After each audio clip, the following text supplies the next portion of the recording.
The Barroom Network presents two fired-up Bears fans. They are ready to rumble on the Bear Debate.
Hey, this is David Kaplan from the Cap J Hood Show on ESPN 1000 and NBC Sports Chicago. Now get ready to listen and watch to Bulls 101 with Kris and Larro. Take that, Sparkles.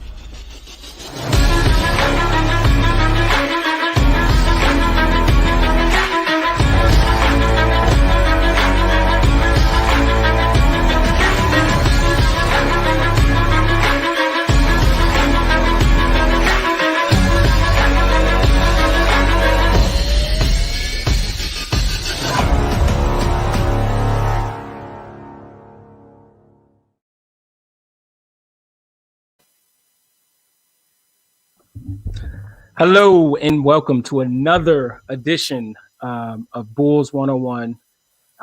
And I got to tell you, tonight is going to be a fun one. To all our listeners, I think you're obviously, if you're listening, you're listening. But I think this is the perfect episode for you listeners to come check out our YouTube page, really see what we're going to be putting on display for you today. We're going to talk a little bit about Bulls offense, Bulls defense, and things like that. So, but before we get to that, Kris, how you doing, man? I'm doing so great. Doing so great, man. Oh man, I can't tell you how excited I've been watching these last two games by the Bulls. We've been theorizing about it for like 2 months, ever since they signed a bunch of these guys in the offseason. But to actually watch it in practice and not only have some of our predictions or some of our musings about the offense, about the defense, not only have we seen them come true and seen them put into practice, but I am really impressed at the level of execution on both sides of the ball.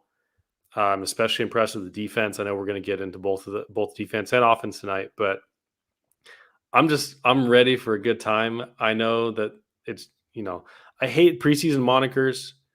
It's just preseason or whatever, but you can really see, as we'll see tonight, you can really see what the Bulls are doing and how that can translate into the regular season. So the final score doesn't always matter because, like, for example, in the Pelicans game, they were resting two of their starters. When the stars only played 20 minutes in a certain game, that kind of stuff. But you can really glean a lot from the sets that are being run on the offensive end. You can look at the defense and how connected they are. Like, those things can translate. And when you get 2 wins by 36 points, both of those games in which the Bulls were up by close to 50 in each game. I mean, it's been really, really impressive. So I can't wait to get into it. There's no one I'd rather do it with than you. I know you got some fun stuff, fun clips tonight to show us. And I worked really hard today. You'll be proud of me. I spent like 4.5 hours clipping a bunch of things on the defensive end. So yeah, are you as excited as I am, or am I just Bulls Nation's crazy right now? Yeah, no, Bulls Nation. You know what? And they should be.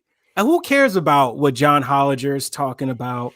Like, honestly, here's the deal, man. Is like, I think if you're a big follower of the Bulls and you love basketball, you understand certain things, and even if you don't understand terminology or even what like every little thing they're doing on the floor, I think you can tell that training camp and practices for Billy has been amazing for him, right? That we're seeing we're seeing different sets. We're seeing defensively, we're seeing different things as well.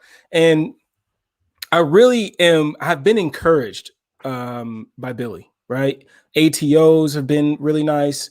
You could just really tell that he really needed this time that he has this season, last season, to really get guys in the right roles, try different lineups in practice, and just you could just tell that this team needed to be able to have some training camp, have practices under their belt to really understand what it is. And for a guy like Io and Marco, these guys coming in, like they have an a better step into the league than Pat did. I mean, Pat didn't have a training camp. He came right in and was like, I gotta go. Like, I gotta go. So, for Io and Marco to have these different things, these opportunities to learn the offense and to play with these different guys and learn each other's game, I think is huge for them as well. And obviously for the new guys in Vooch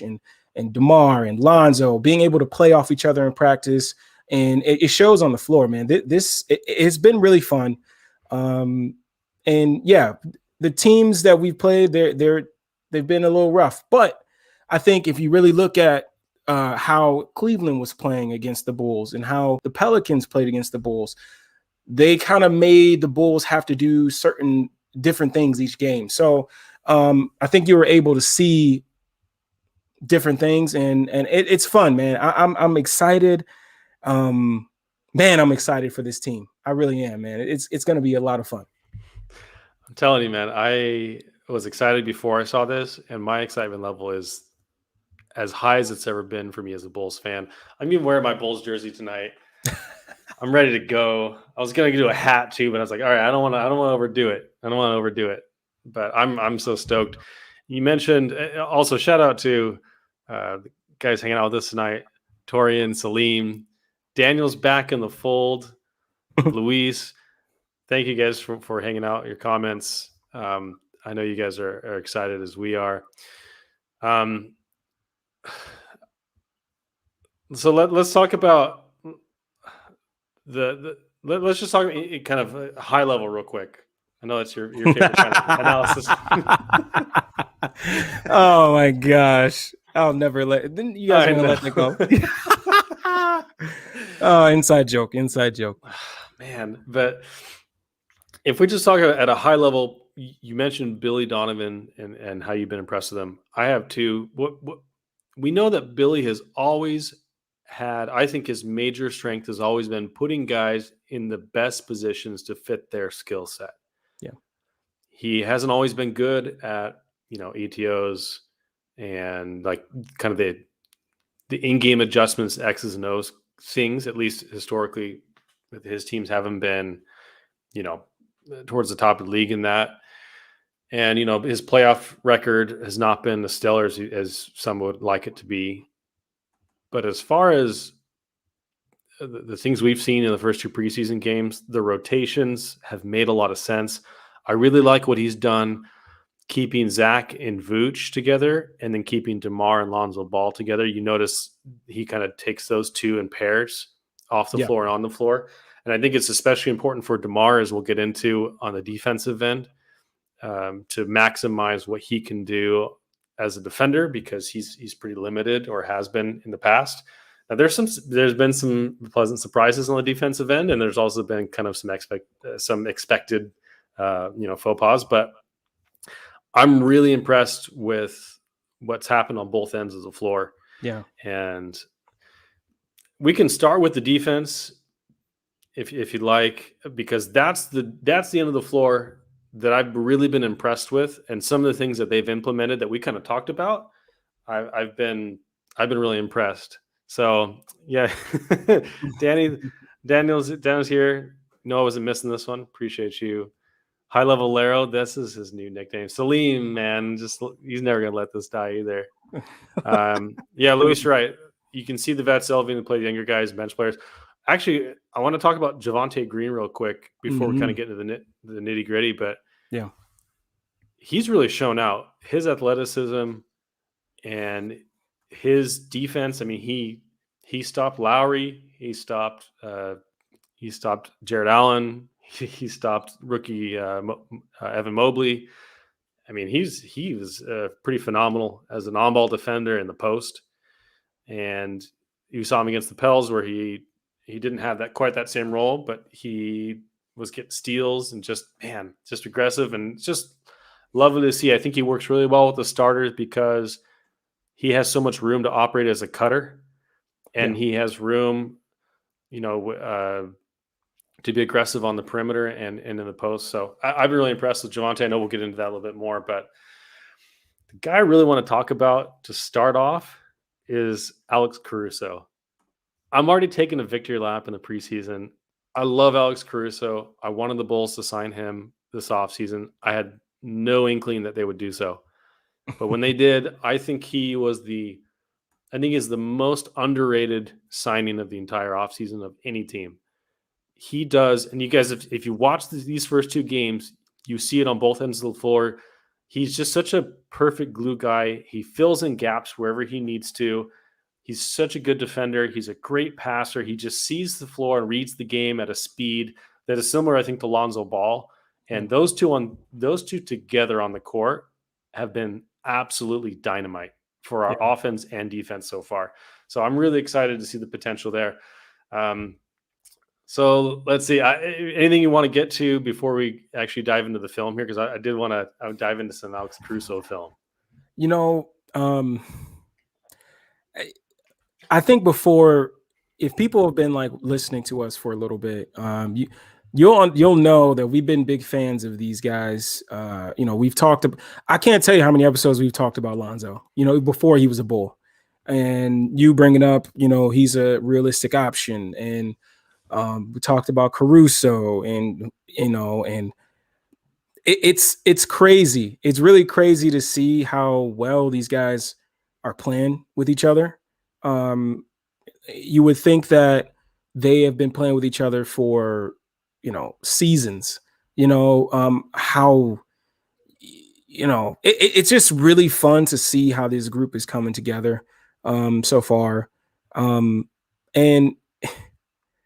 I can't even explain, how watching this team has been so fun, because like the biggest thing was, defense, right? And for a couple games, we've seen that these guys have bought in on that side, and you can tell that they're wanting to shut people up about that. You could just see it. Like it's almost like they want to play on that side. And man, it's just really fun. I can't wait to dive in on the Caruso deal. It's been fun. I told you, Larry, I tweeted the other day, watching Caruso navigate screens is art. It's watching Leonardo da Vinci paint the Mona Lisa. Like it's just man, phenomenal what he can do. The man is so difficult to screen. So if you want to bring up some of these clips here for Alex Caruso, we'll start this one here. If you want to full screen it real quick. Okay. All right. So I want to play the clip here. Let's see what's. Oh, this one. I'll start it over. I'll start it over for you. Okay, so just watch Caruso's activity level on this. The ball's swinging around on the New Orleans side, but Alex he's helping. He kind of like shows on a drive, and then he gets right in the drive, and now he doesn't get the call for a charge, but he sees the guy about to drive to the rim, and he steps right in his way and should have drawn a charge there, but you just see that activity level from Alex Caruso. So there's Sato. He's trying to drive on Caruso. You see his speed because he was beat, right? Sato had the jump on him because Caruso was trying to help in the corner. He comes back as fast as he can. Sato's got, like a little bit of an advantage there. Caruso is so good at just erasing those advantages from offensive players. He's so quick on his feet. He's got such good positioning with his feet, and his lateral quicknesses are especially good.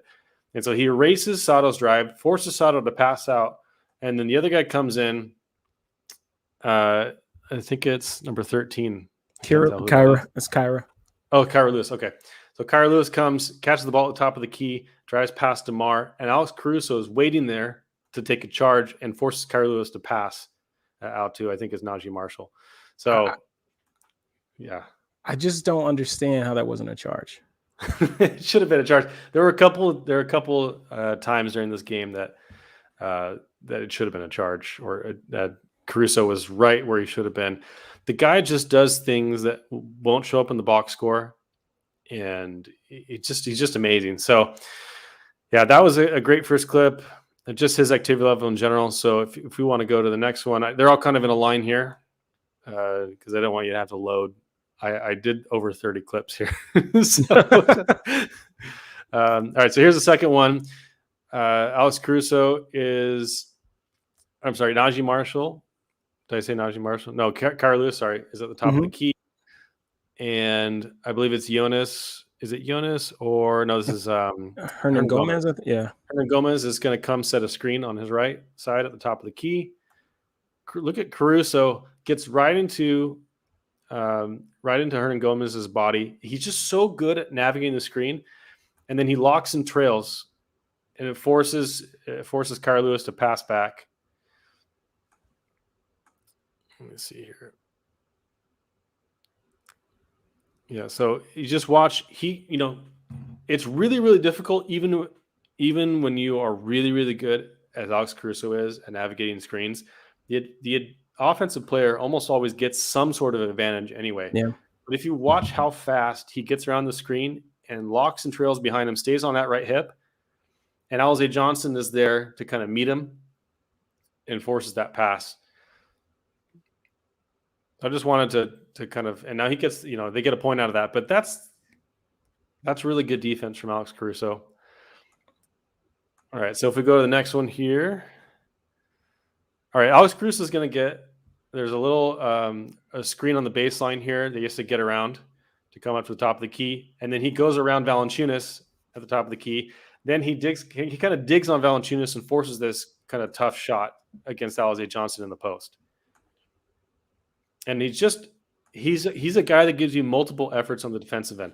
They try so hard to get Caruso out of there. They try to run him off multiple screens on several different plays because they know one's not going to do it. Yeah. One's not going to do it. Anything you're seeing from these so far that you want to point out before we move on? Yeah, and so like people that may not, I think some people may look at it and be like, well, they still scored. But like I think what you're trying to do is break down Caruso and what he brings to the defense and how he takes, the offense out of that first option and forces them to go to something else.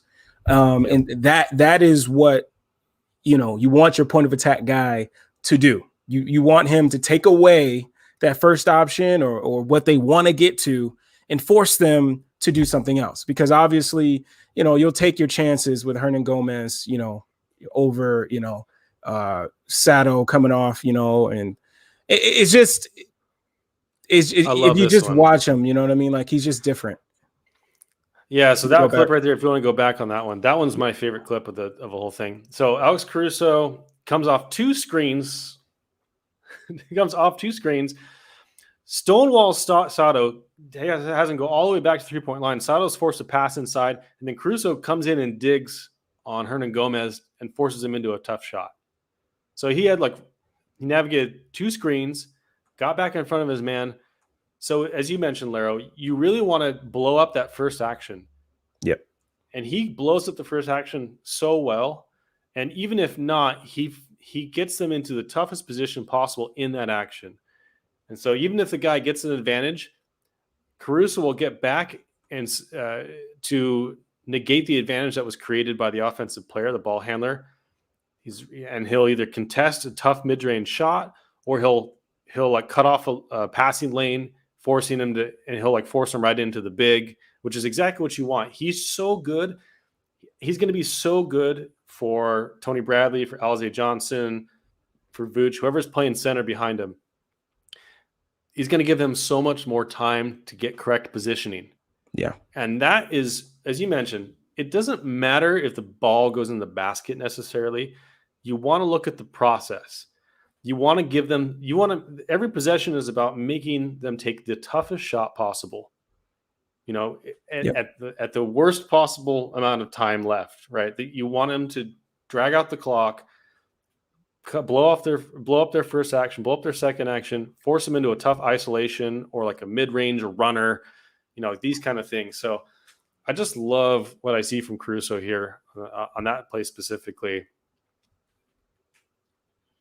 Yeah, I totally agree, because if you look at that clip even more so, just watching Hernan Gomez, like Hernan Gomez is trying to get to his strong shoulder, and he's there, right? He probably gets to a move that he wants to get to, because bigs work on things on the block, different moves on the block all the time. But when you have Caruso digging, boom, he knew he had to get back to another side. And Hernan Gomez isn't the type of big that can handle the ball around that area that well in tight spaces. So Caruso, once again, is just putting a big on his dig. He's putting a big in a situation he does not want to be in. Hernan Gomez sees the size mismatch with Alize and wants to attack him, doing a move that he wants to in that particular situation. But Caruso, by digging, just takes him all the way out of it. So, I mean, just good stuff, man. That's what it is.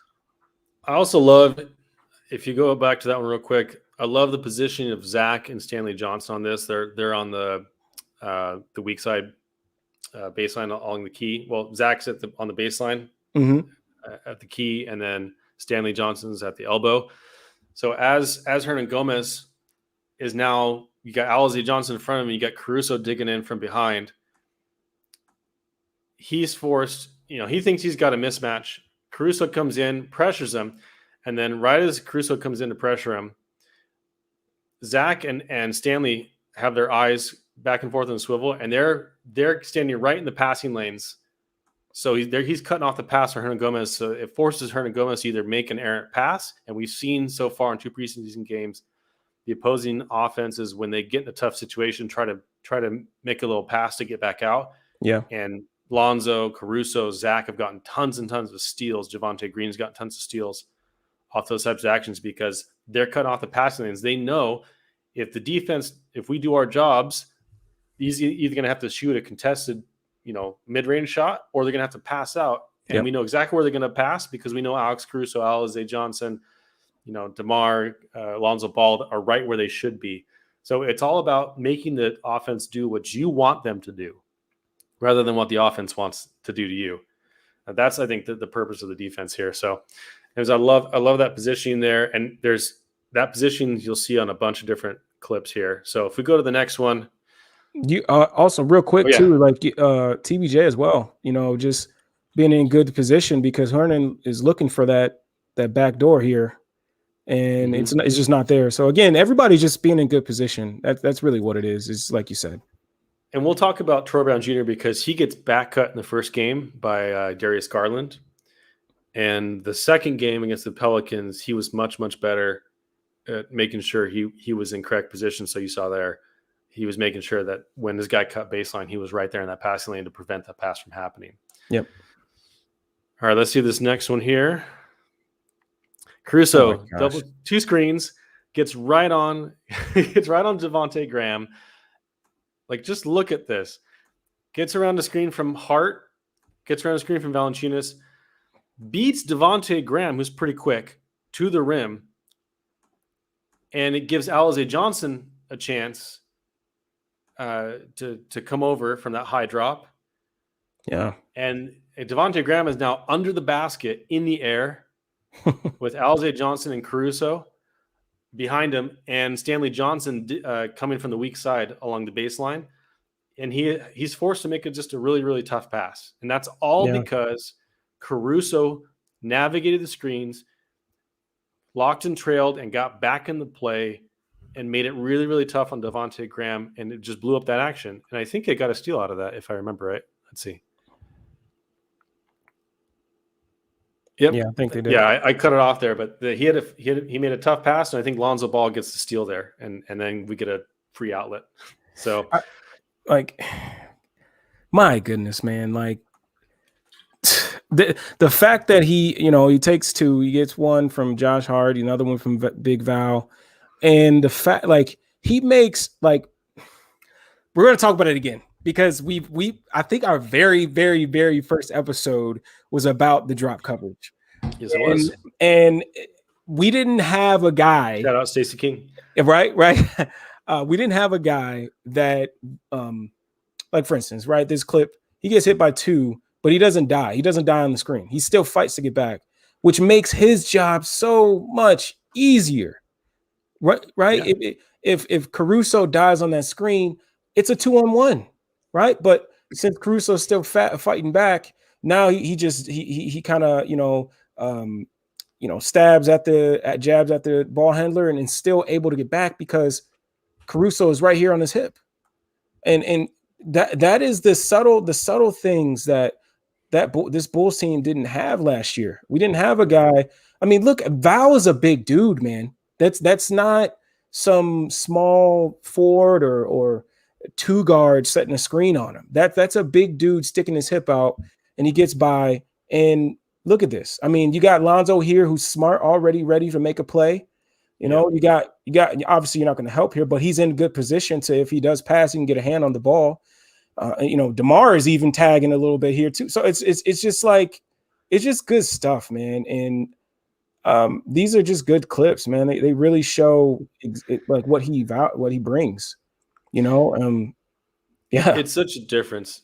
And one thing we talked about and kind of theorized before we actually saw him play was the fact that they've got a bunch of guards and wings that are kind of between 6'5" and 6'7" and all long. Like, the only one that has that doesn't have a wingspan significantly longer than their height is Kobe White, who's out. Yeah.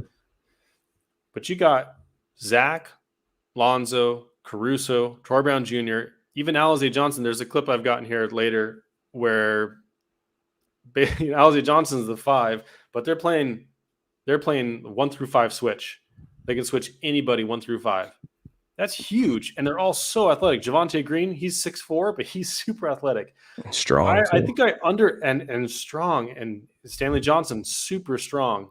Like, Stanley Johnson's a brick wall, and he's also really quick. So I think I underestimated a little bit the defensive potential based on just their athleticism and length.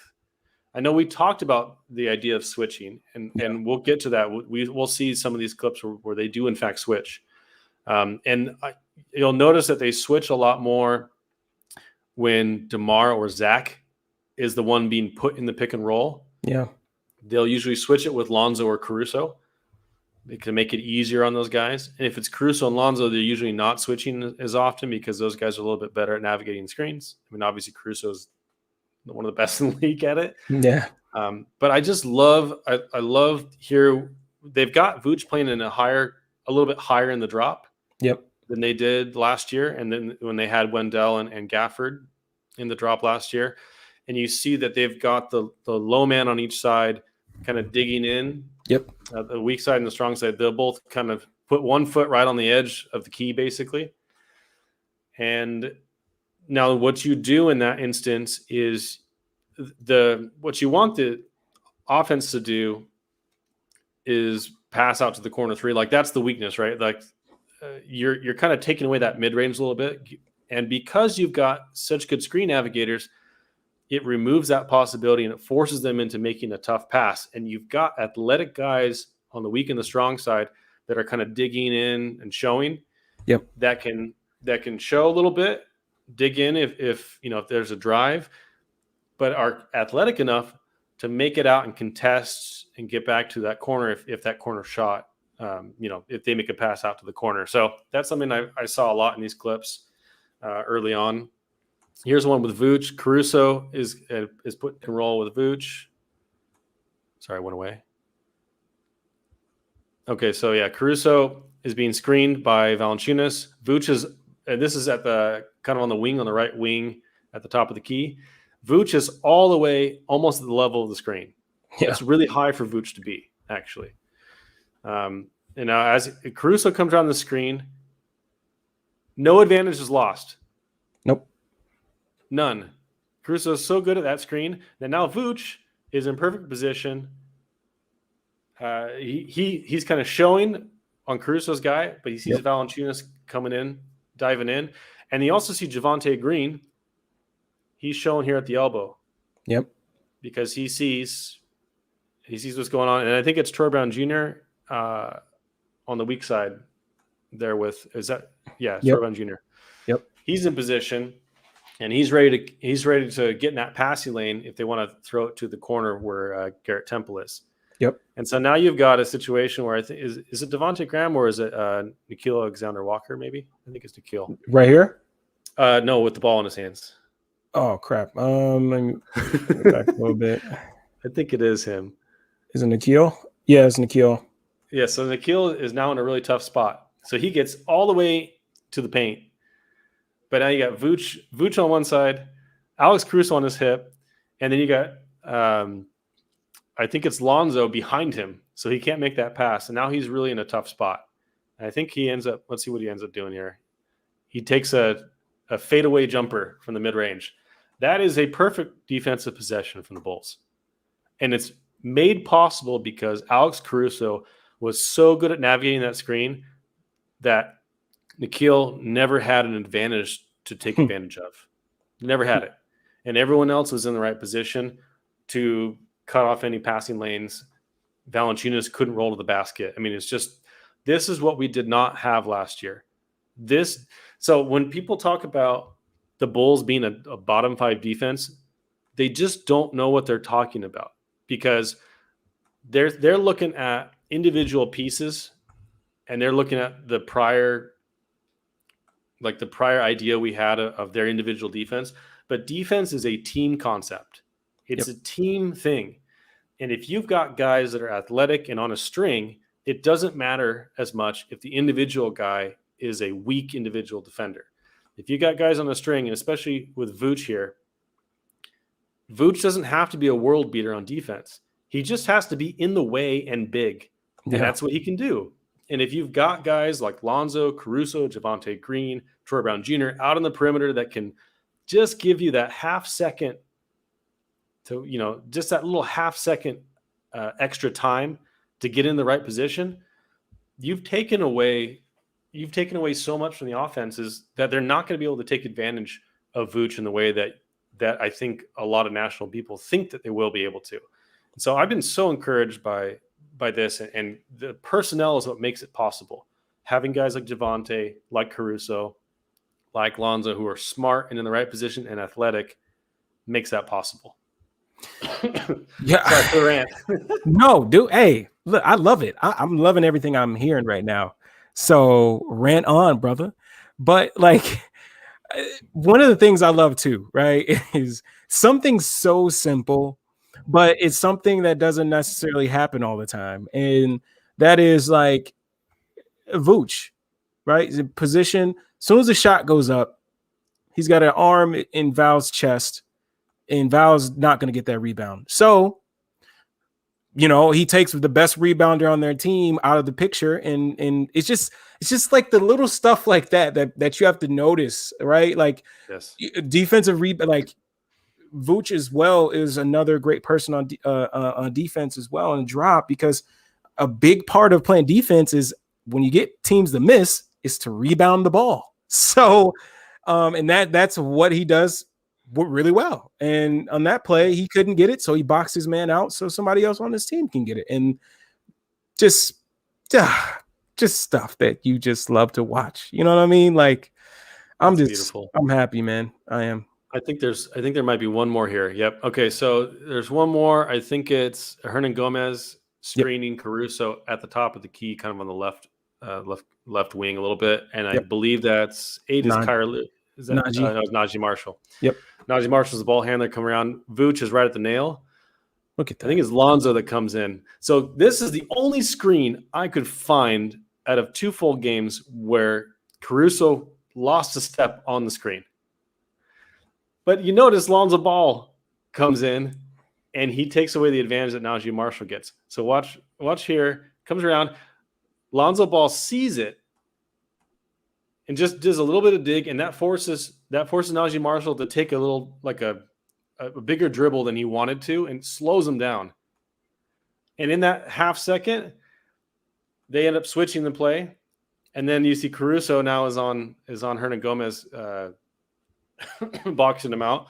But that little bit of communication, and you see the smarts from Lonzo there, that he sees Alex Caruso, in a tough spot, and he immediately digs in just to give him that little half second, right, where Najee Marshall has to react. Yeah, he has to dribble a different way. He just has to change his movement just slightly. And these guys are such good athletes that they can get right back into the play so well. So, yeah, those are the ones I had specifically on Caruso. He's involved in a lot of different plays and the rest of these things, but I wanted to show him as kind of the guy on the ball at the point of attack, and just show you how amazing he is at point of attack defense. He's so good at screen navigation. He's so good at multiple efforts, being in the right position, and he's just strong, and he's fast, and he's in the right spot every single time. It's just a phenomenal defensive player. Yeah, phenomenal. I just got to point out again that, like, the New Orleans is doing a really, like, in this set here, they did a really good job in terms of like isolating Vooch in the middle, because you got Devontae Graham, he's lifting what they also call it shaking up the wing, and you got the spaced out over here. So it's really Vooch just like with all this paint, and Lonzo definitely digs, but if Vooch isn't in the right spot, I mean, he still would be able to get to the bucket. And I just hate the slander that Vooch gets sometimes, because this stuff matters. Yes, Lonzo's dig is huge in this play, but also, just take a look at that defensive stance here. I mean, this is a big dude. His feet and his body are ready to take on this attacking player. And again, man, like, yes, Vooch he's not Rudy Gobert. He's not, Mitchell Robinson or Bam. He's not, but he is just really good at being in the right spots. And again, being big like that, this is what you need in the middle, right? Yep. Again, man, it's stuff that you got to love about this team, man. They definitely, you could tell that this team definitely has a chip on their shoulder on this side of the ball. You can see it. They hear all the chatter. They hear the John Hollingers, everybody, talking about this team. So you could just really tell the energy they play with on this side of the ball. It's been so frenetic and so encouraging to me to watch all that. So, so those are some on Caruso. As you mentioned, it's all the little things. Defense, I think Lonzo said it in his post-game presser the other night. Defense is about effort mostly. It's about effort and being on a string. If you give good effort and you communicate with your teammates, you're going to be in good position, to help. You're going to be in good position on these different plays to make the defense work. So, Luis has had a question about working against Embiid. He also said, this defense will annoy Trae Young. If they play a little bit higher in the drop in this way, and they got guys like Caruso and Lonzo on Trae, I think it's going to go a lot better than it did last year. That's for sure. So the annoying Trae Young is when you play the Hawks and they're gonna run that double drag is going to come. That's their bread and butter. That double drag screen for Trae, that backside of the defense, that's where you're gonna get tested because John Collins, Capella, these dudes don't jog. They sprint on a roll like they're going to run through the wall. So guys on the back end have to be connected. So that's going to be a test. Like I can't wait to play a team like the Hawks to see that backside of the defense because we know the point of attack is going to be there. Like Caruso is going to be there to frustrate Trae and Kevin Huerter, Bogdan. He's going to frustrate them. But when Bogdan, all those guys can really pass the ball pretty well. So that backside of the defense, when Levine's back there, when Troy's back there, hopefully when Pat is back there, hopefully these teams they're very good at trying to get guys that they want to be on the back line of the defense to be there. So that's really going to be something to look out for, to see in those types of sets how well we do play on the backside of the defense. So we got a question here. Both Luis and Salim kind of asked about in a situation where you're facing Philly and Embiid, how would this defense work against him, or would you change it up and do something else? So for Embiid, here's the deal, man. Embiid is one of one. Like there's not many bigs like Embiid that can take you to the block, that can, because you can do so many things with Embiid. So you just gotta, first of all, you got to see what's going on with Ben Simmons. You got to see what that team is going to look like. Because I think with a guy like Joel Embiid, man, that's going to be tough. He is a game wrecker, man. Defensive coaches are going to be up all night to see what they can do against Joel Embiid. But if you're going to play at the level, and it looks like they're going to play at the level a little bit higher with Vooch and really drop him back. But again, that's where, if Embiid pops, right, Vooch is going to have to get there, or there's going to have to be a pre-rotation to get up there to Embiid. So again, these are the type of teams that are really going to test your defense really and see how well they are going to rotate, how well they are going to communicate. And so you just got to see, man. But if you're going to play drop, and it's got to be higher. It's got to be higher where we've seen in these clips where Vooch has been. So, man, if I had to choose a defense, man, Embiid is tough because you could do so many things with him, man. He's going to get his. There's not much you can do to stop Embiid. You just want to make him uncomfortable and make him maybe pass. If he's hot, force him to pass. So his mid-range jump shot has been really good. Last season it was really good. Yeah, so his face-up jumper is nice. It's tough, man. It depends. I think it depends on who's going to be in the corners. If you don't have great corner shooters, play higher, force them to pass to the corner. If not, if you think you can contain him at the rim, maybe drop back a little further. I don't know. It depends on if his 3-point shot is working. You can't let him pick and pop unless you can trust the guy out there. Maybe that's a situation where you'd have Pat kind of be out on the perimeter with his size. I don't know, because Vooch coming out to the 3-point line on a consistent basis against Embiid is probably, I don't know. I don't think it would be sustainable, but that's a really interesting question. I can't wait to play Philly and see what Billy wants to do with that. So listen, we're already 45 minutes in, and I've gotten through one of my 4 sets of clips, and then we got to go through all of the offense too. So we'll try and go through this next one a little bit faster here. So let's go to the one about DeMar, because I want to highlight some of the good things that DeMar has done and some of the bad things that DeMar has done, or some of the challenges that DeMar presents. So what is this? I think this ain't it. This is some stuff from last year. Okay, let's do a different one then. Let's do a different one. I must have sent you the wrong one on DeMar. So I do want to mention one thing on DeMar, though, even if we don't have the clip. So you can go to the Lonzo one, but So some of the things that DeMar did, he got caught on a pin down screen. So DeMar is not good at all at navigating screens. You watch Caruso navigate the screen, and you watch DeMar navigate the screen. Like DeMar tripped and fell on a screen at least twice that I saw in the film that I reviewed.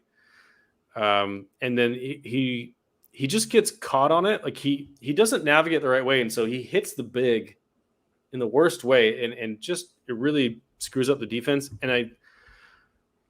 So it's going to be a challenge, but I think having Lonzo and Caruso there is one of your best situations because they're so good at helping that the clips that I planned to show, I guess it might be a good thing. So we don't have to spend 50 minutes going through the DeMar clips, but basically when DeMar gets caught up on a screen, you see Lonzo and Caruso come in from the wing or come in from the side and help and just dig a little bit, just show and give Vooch a little bit of extra time or give Alizé Johnson a little bit of extra time.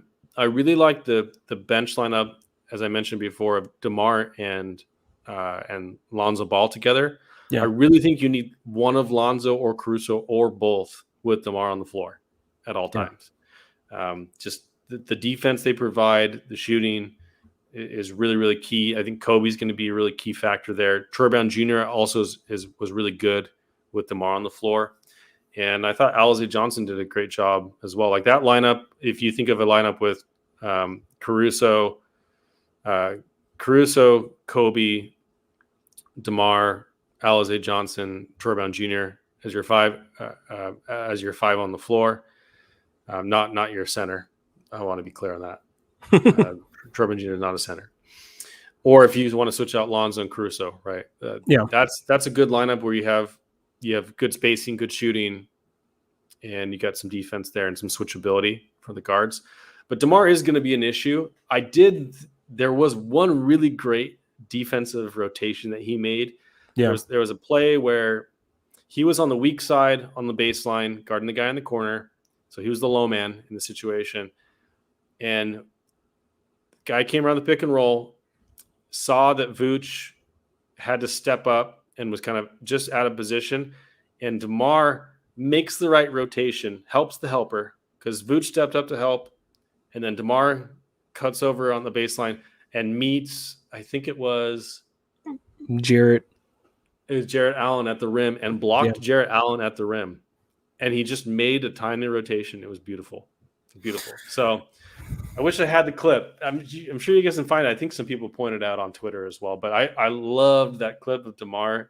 And he also had another one where he was on the ball and he just swallowed up the guard that he was guarding at the rim, just contained him all the way to the rim and blocked him at the rim and stole the ball. So if DeMar can just be passable, if he can just make right rotations and be in the right spot, I think you're going to be in a much better spot. Are you trying to find it right now? Yeah, I put it. You put it in your bookmarks? I actually clipped it. I just got to remember where I put it. We can come back to it if you want. Yeah, no, dude. Like DeMar, what I've been kind of was giving me optimism about DeMar is you could tell he's trying, right? Yeah. You could tell that there. Yeah, the effort is definitely there. It's again, I think we talked about it before we even got DeMar, and when we people were like, oh, we should get DeMar, and me and you were kind of like, let's wait and see what else we add to this team before we say that we should get DeMar, because that's going to be tough when you're going to have DeMar, Vooch, and Zach on the floor at all times, a bunch of times. And for sure enough, once Caruso was signed and Lonzo was signed all together, yeah, definitely would love to have DeMar. Yep. So now you got the right balance. Exactly. So I actually have the clip queued up if you want to see it. Awesome. Okay. So I think it's Ricky Rubio here with the ball in his hand. Yep. Lonzo Ball at the point of attack. And Vooch is guarding, I think it's either Mobley or Allen.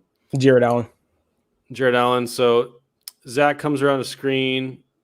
it goes under the screen and gets rescreened, and Vooch comes up to help, and Jarrett Allen rolls right to the rim, and DeMar sees this. He's already kind of on that. He's on the baseline with his foot, right on the edge of the key there. Steps right over as the pass is being made to Jarrett Allen, and right as Jarrett Allen passes it, he's already right in the air. Perfect rotation. Perfect. That's exactly what he should have been doing. One of the things is when the big is rolling to the rim, if you're late, he already has the ball in his hand, and he's already either at the rim or he can make that pass to the corner. And so you're giving up an easy shot. Corner three is a great shot in basketball, and so is a shot at the rim. Yep. If you get there early, now you're catching him. You're getting there as he's catching the ball in that pick and roll. And now he doesn't have the opportunity to make the decision to pass because he's got to deal with you as he's catching the ball. And now he doesn't have a shot at the rim either. So that's why it's so important to help the helper in this situation and to have DeMar as a low man make that rotation. If he had made that rotation half a second later, Jarrett Allen would have just gone up for a dunk over DeMar because DeMar would have been late, or he would have seen Isaac Okoro in the corner there, and he would have made the pass for corner three, which is a high efficiency shot. So I love that. This is one of the most encouraging clips I've ever seen of DeMar on defense. Yeah.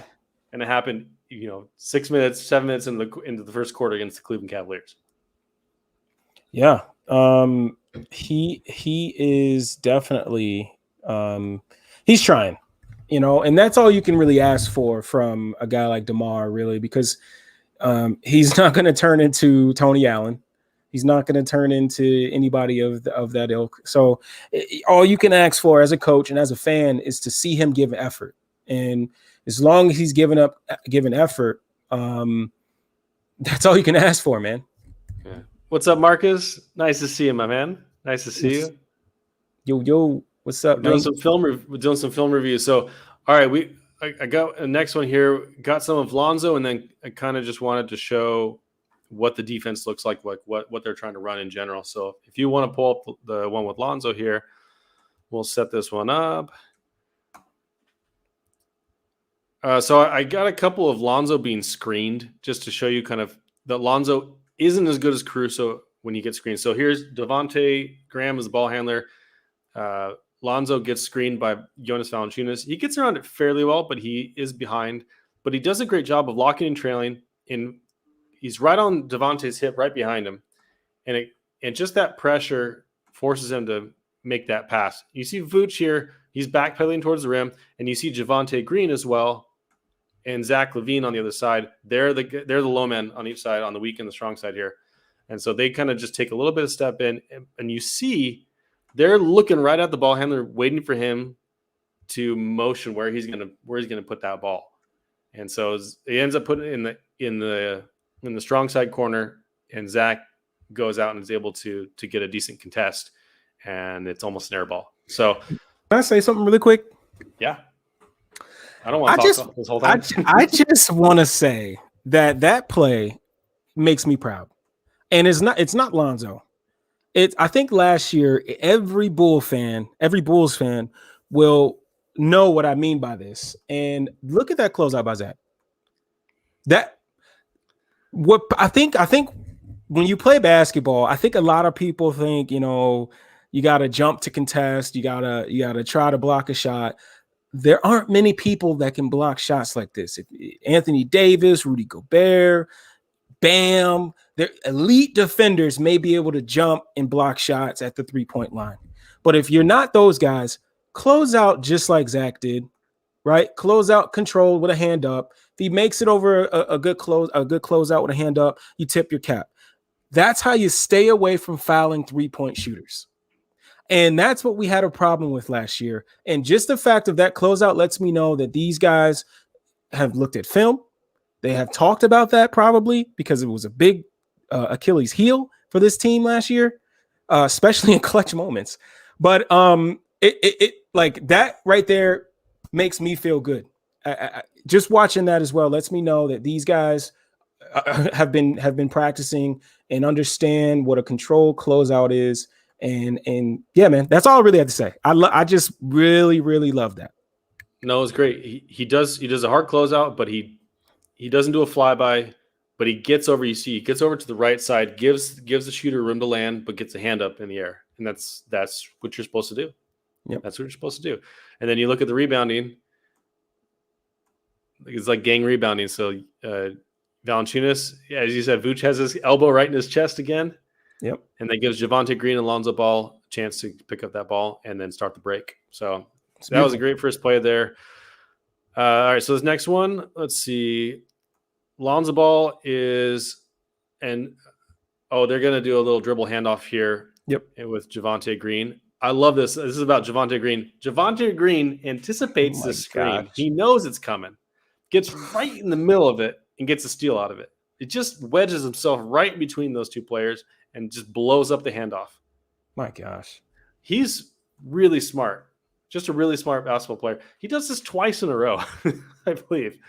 In 2 possessions in a row, he blows up their play and gets a steal out of it. So I just like that. I know it's not a whole lot there, but just blows it up. Yeah. We didn't have a lot of this though. So like we are as Bulls fans, we're going to love these types of plays because we didn't have people that were willing to get their nose dirty and play this way on the defensive end. And again, maybe it would have helped if there was a training camp and Billy could really push what he wants on that end. But again, I still don't think we had guys like doing this type of stuff. So yeah. No. Yeah. All right, so next one here. Lonzo's at the top of the key. Devontae Graham's ball handler. They're running some action on the baseline here. Put Zach in like a down screen. It was a cross floppy screen. action. Floppy action. Yeah. Okay. So see, this is why I'm still trying to get all the lingo here. But yeah, put the floppy action, and they get, I think it's Nickeil Alexander top of the key, and then you got Javonte Green on the baseline guarding. Yeah, this is the other play that I was talking about. Guarding, I think, is Najee Marshall. Or is it Troy Murphy? I think. No, it's Najee. It's Najee. You're right. It's Najee. Okay. And Javonte is in good position. And just this little swipe in there. Gets the swipe. Gets the steal. Lonzo. Watch Lonzo. Anyways, he goes away. But Lonzo just immediately bolts to transition. He knows what's happening here. Yep. He's already ready to go. He's like, give me the ball, Javonte. Let's go. All right. Here's the next one against Cavaliers. So this one's got Javonte against Mobley, as Amin was saying. I feel bad because Adam probably got tons of texts after that. I know, right? He's usually really good. He made sure, because Nikola Vucevic, his name gets said wrong all the time. People say Nikola, but it's Nikola, or no, it's Nikola. See, I'm going to get it wrong now. Because for Nikola Mirotic, it was Nikola Mirotic. Mm-hmm. I think for Vooch, it's Nikola, but it's not Vucevic. It's Vucevic. So 2 CH Vucevic. But most people say Vucevic. So anyways, Adam's really good at that stuff. So when he said Mobley instead of Mobley, I was like, he's going to kick himself for that one. But anyways, so Javonte Green's guarding Mobley here on the left wing. And it just has a great time here. It's just a great time. Oh my goodness! Blocks it right at the rim. Goodness, man. That was fun. Javonte has been really fun these first 2 games. Yeah, he has. I just love how I love how aggressive they're playing on the defensive end. And in order to feel comfortable playing aggressively, you have to trust the people behind you. Yes. You have to trust the other guys on the floor. Because if you play aggressive defense and you gamble, because it involves you gambling for a steal, or you're digging, you're putting your hands in there, you're trying to blow up a screen. If you can't trust the guys behind you, you are hurting. You're going to be hurting the team. Yep. If you go for gamble for a steal, now you're out of position. Now they've got an advantage. Now it's 5-on-4. But if you trust the guys behind you and they know what you're doing, it empowers you. Yep. When we had Chris Dunn, I think that's why Boylan felt so strongly about the blitzing scheme that he ran on defense. It's because he knew Chris Dunn and Wendell Carter could play aggressively and could play in that scheme. And Chris Dunn was so good on the perimeter that it was pretty effective. He had a pretty good defensive rating.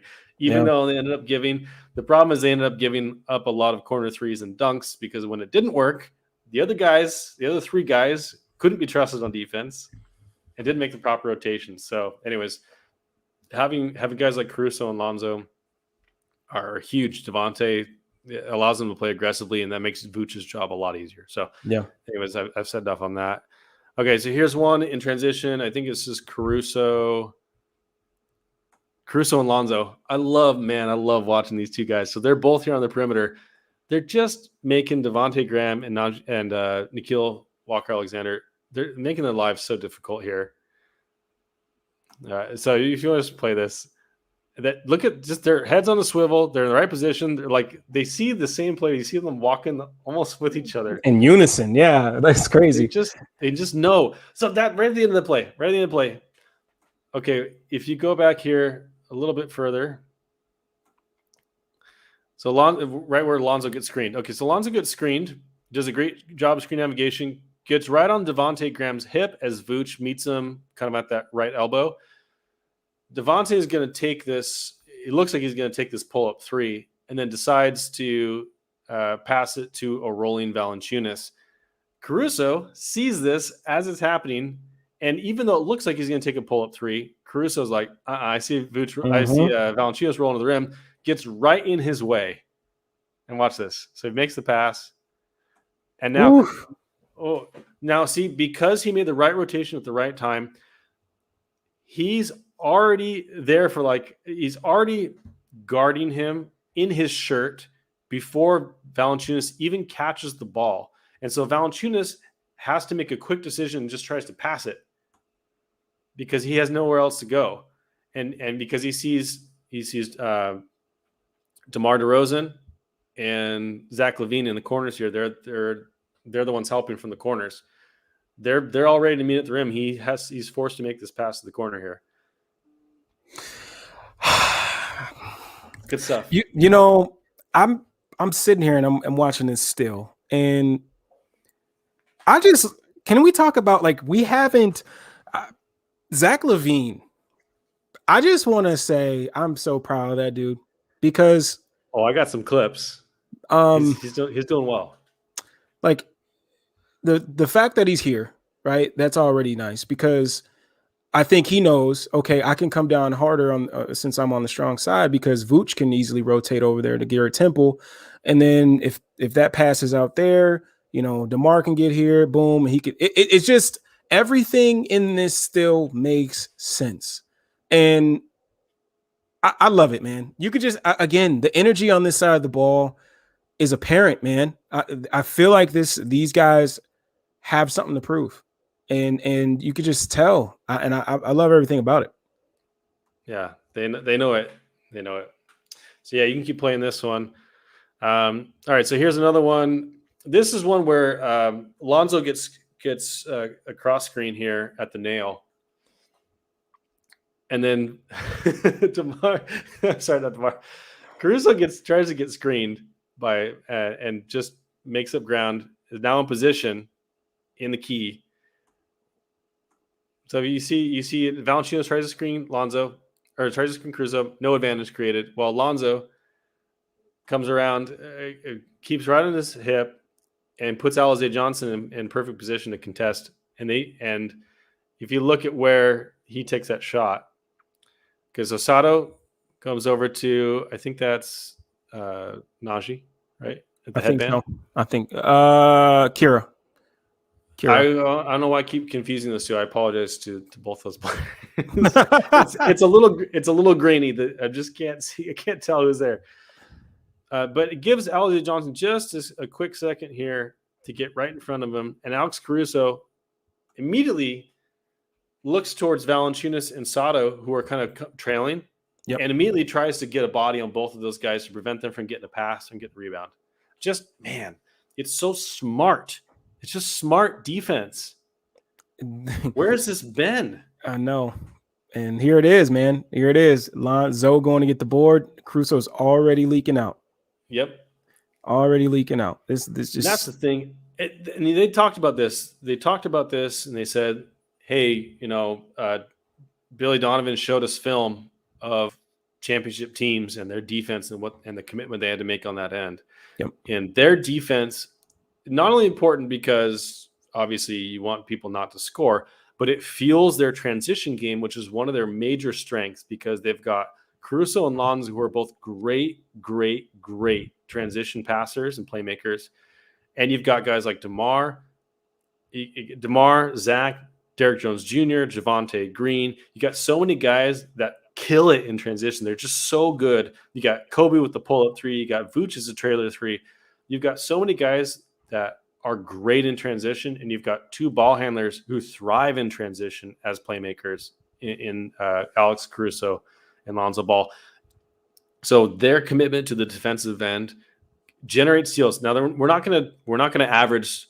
We're averaging like 11 and a half or 12 steals or something a game right now. That's not going to be it. But I think we're going to be top 10 in steals. And if we're top 10 in steals, our transition is going to be phenomenal. We're going to have so many easy points. And as we've talked about so many times, when you are putting the ball in the basket on defenses that aren't set, it is demoralizing to opposing defenses. It's just demoralizing to the opponent. And they're going to be, and every time you score in transition, that makes their offensive job so much harder because now they're facing a set defense. This is why the Bulls are not going to be in the bottom five defensively. It's just not going to happen because their offense is going to be phenomenal, as we're going to talk about later tonight.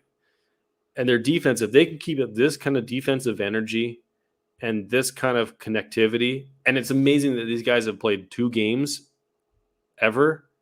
Like the fact that they are so connected at this point is really, really impressive for how little they've played together. I'm just really impressed with the commitment on this end. So anyways, that's that clip. And let's see what we got next. Oh yeah. So that one was a shot that did go in, but I liked this one here. So Lonzo got cut up on that screen. He gets screened there. Let's see here. Sorry, I feel bad for the audio listeners only this week. We do a bunch of film. I hope you guys get something out of this, but at minimum, the excitement. But we're trying to explain the best we can the way these plays are going down. So Lonzo gets screened by Valanciunas, going left towards the base or towards that left wing. Alize Johnson is at the left elbow here. And Alex Caruso is on the strong side corner. And look, he's right in the passing lane. Yep. Look where he is. He's right in the pass lane for Sato in the corner. He is ready. He's ready where he needs to be. So here it comes. Lonzo gets caught up on the screen a little bit, just a bit. But you've got Caruso right there and Alize Johnson in right position. And it forces this is Murphy. No, this is Kira Lewis again. Sorry. Yep. Forces Kira Lewis to take a contested pull-up 19-footer from that wing, which is, and he makes that shot. But that's a shot you can live with. Yeah. That's a shot you can live with. That's a shot you want them to take. You'll live with that all day long. I think that went off the front end. Did he miss? I think he did miss. I think he missed short right off the rim. Oh, well, even better. I know, right? That's the shot. See, but to me, that result doesn't matter. It's all about the process of how you got there. So even though Carlos was able to create a small advantage when Lonzo got cut up on that screen, because Alex and Alize were in good position, the advantage was negated, and he had to just pull up and take a pull-up shot. Yeah. Didn't have Valanciunas rolling to the rim because Alize was in the right position, and you had DeMar, who was on the weak side, kind of showing down low there. So, all right, almost done with this one here. I think we got like 2 more clips in this one. So this is just a switch. You saw maybe I missed it. Maybe this one isn't the switch, but I think they did switch this one. Yeah, they did. Yeah, so they switched that screen. Now Lonzo's at the top of the key with Devontae Graham. No, I'm tripping. They didn't switch. I'm tripping. I'm so tripping. It was just so swift that it looked like it was. Never mind. Yeah, no, it wasn't a switch. Yeah, no screen. Maybe they do it later in the play. I can't remember what this one was about. Let's see. Lonzo. Oh, the hammer screen. Oh, yeah. Okay, so this is where actually Zach. This is one of the few times I saw Zach play poor defense. So if you watch Zach on this play, he gets a little back screen by Valanciunas here, and his man cuts to the corner, and you can tell Zach knows immediately that he's in trouble. Yep. He turns around, he's like, "Wait, what? Where'd it go?"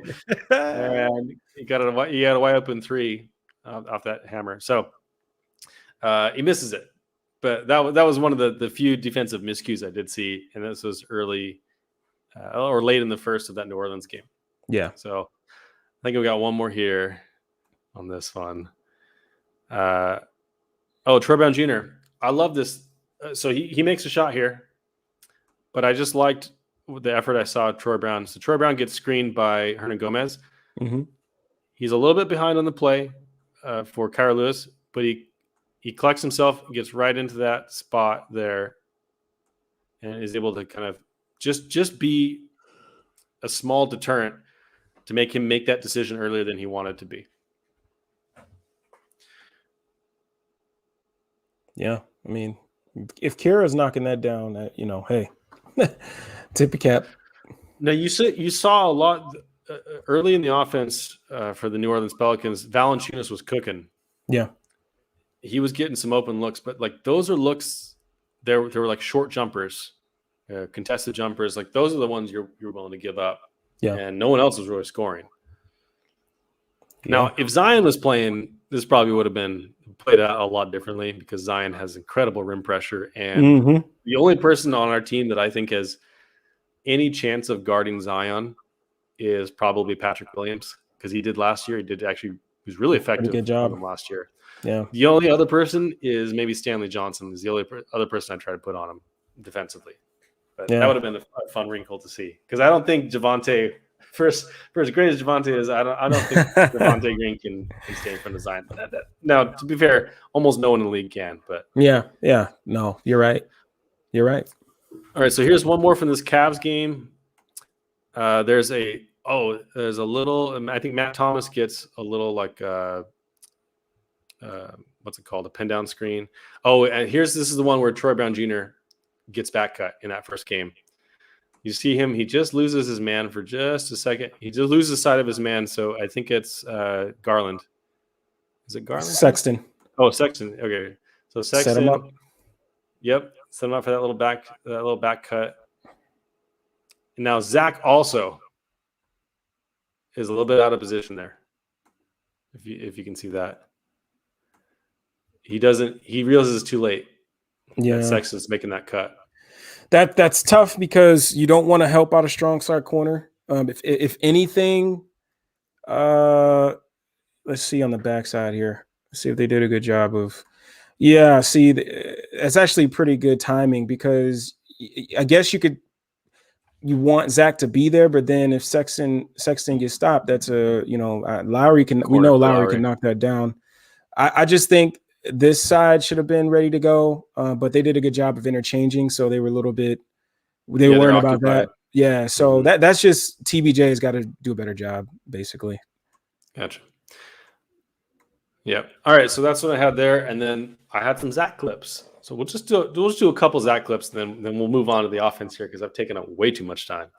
Hey man, but here's the thing though. I think this makes sense because we already know they're going to score. We know that. I think Bulls fans need to see the defensive side of the ball, right? I think this is the question. No matter how much confidence you have in this team, every Bulls fan knows in the back of their mind, they're like, man, is this defense going to be good? So, you're lying to yourself if you haven't thought about it. So I think it is good that that we have been this long on defense because I think it is huge to really get an understanding of how they are doing on this side of the ball. All right, so if we want to move here, if you want to do full screen on this one. Oh, shoot, my bad. You're good. It's just a little hard to see. So these are a couple from Zach getting screened, if I remember right. So Zach gets screened. I switched. And DeMar gets screened. Yeah, they switched, I think. Let's see, did they switch? Yeah. Am I tripping? They did switch. Okay, so here's one that they switched. So you see when DeMar gets screened or when Zach gets screened, they usually switch. And that removes the advantage for the opposing player. Once again. So that was just, yeah. Look at the positioning. I think this is a specific clip. If you watch, I believe that's Troy Brown Jr. on the weak side and Lonzo on the strong side. If you watch their movements, it's like perfectly in sync.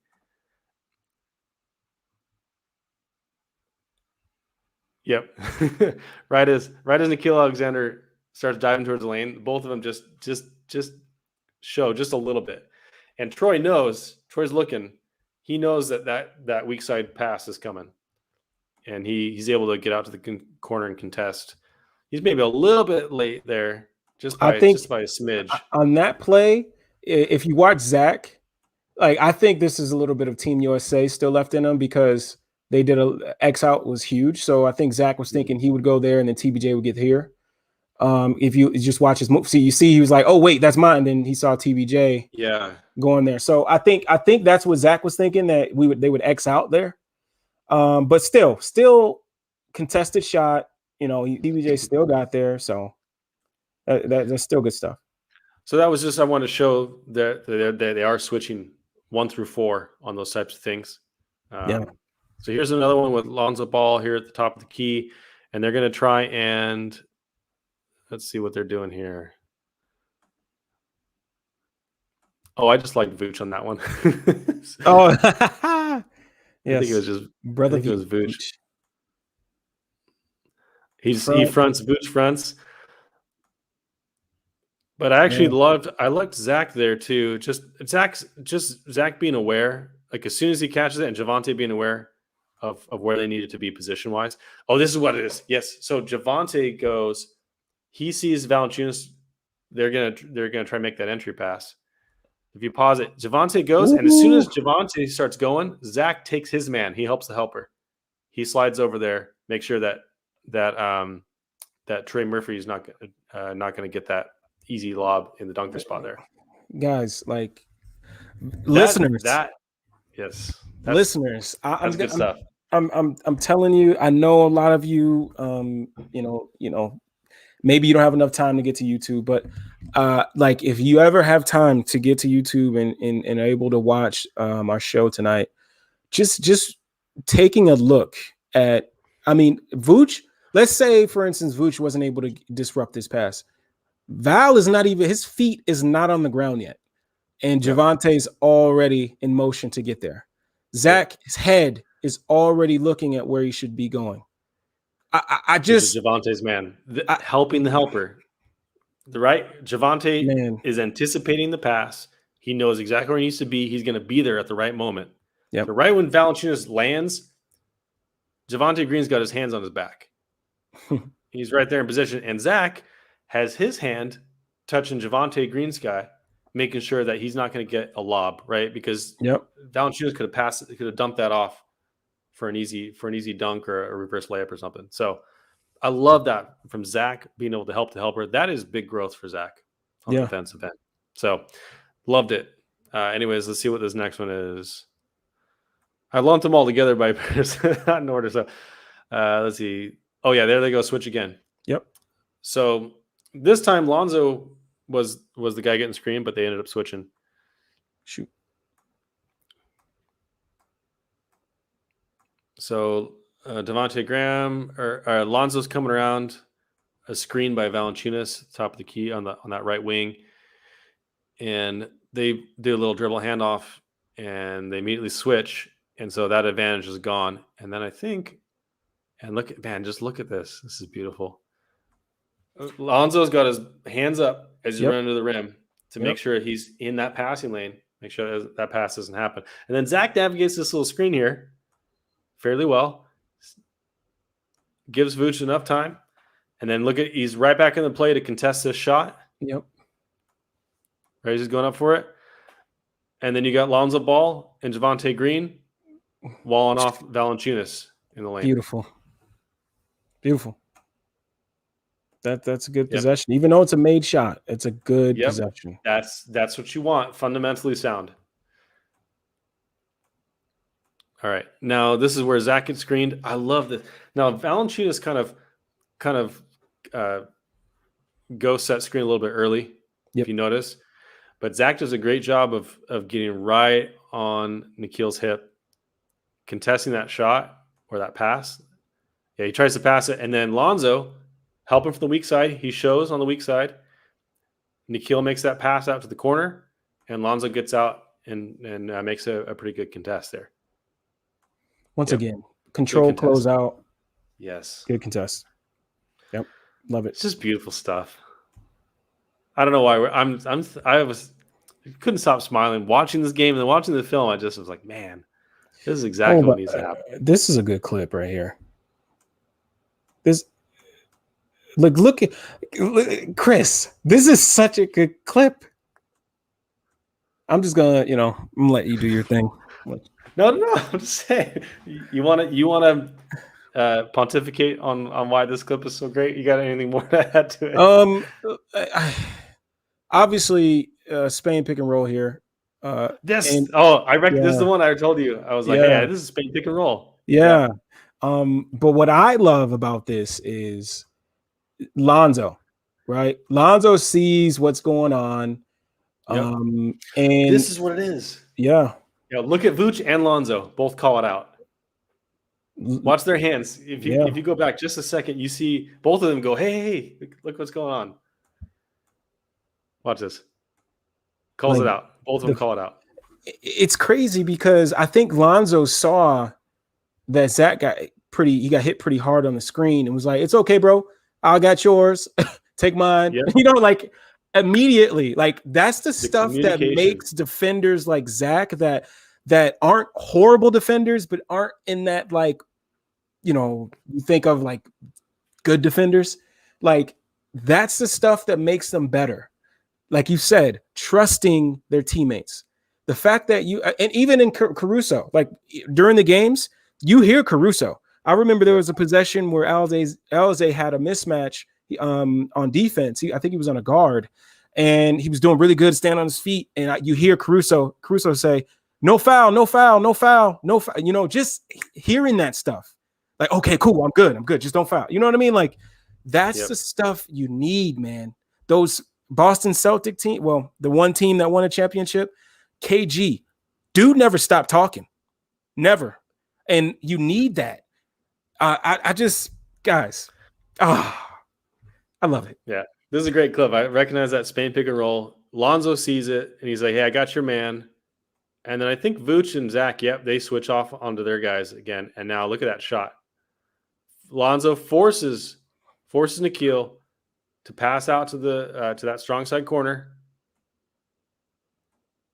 And then I think there's Javonte Green over there. Yep. Yeah, Javonte Diggs tries to get in that pass lane on that pass, and then is right in position. And now Vooch is down there, and he's looking at Troy Brown Jr. He's that whole clip is phenomenal. Yeah, man. Just good positioning. That's tough.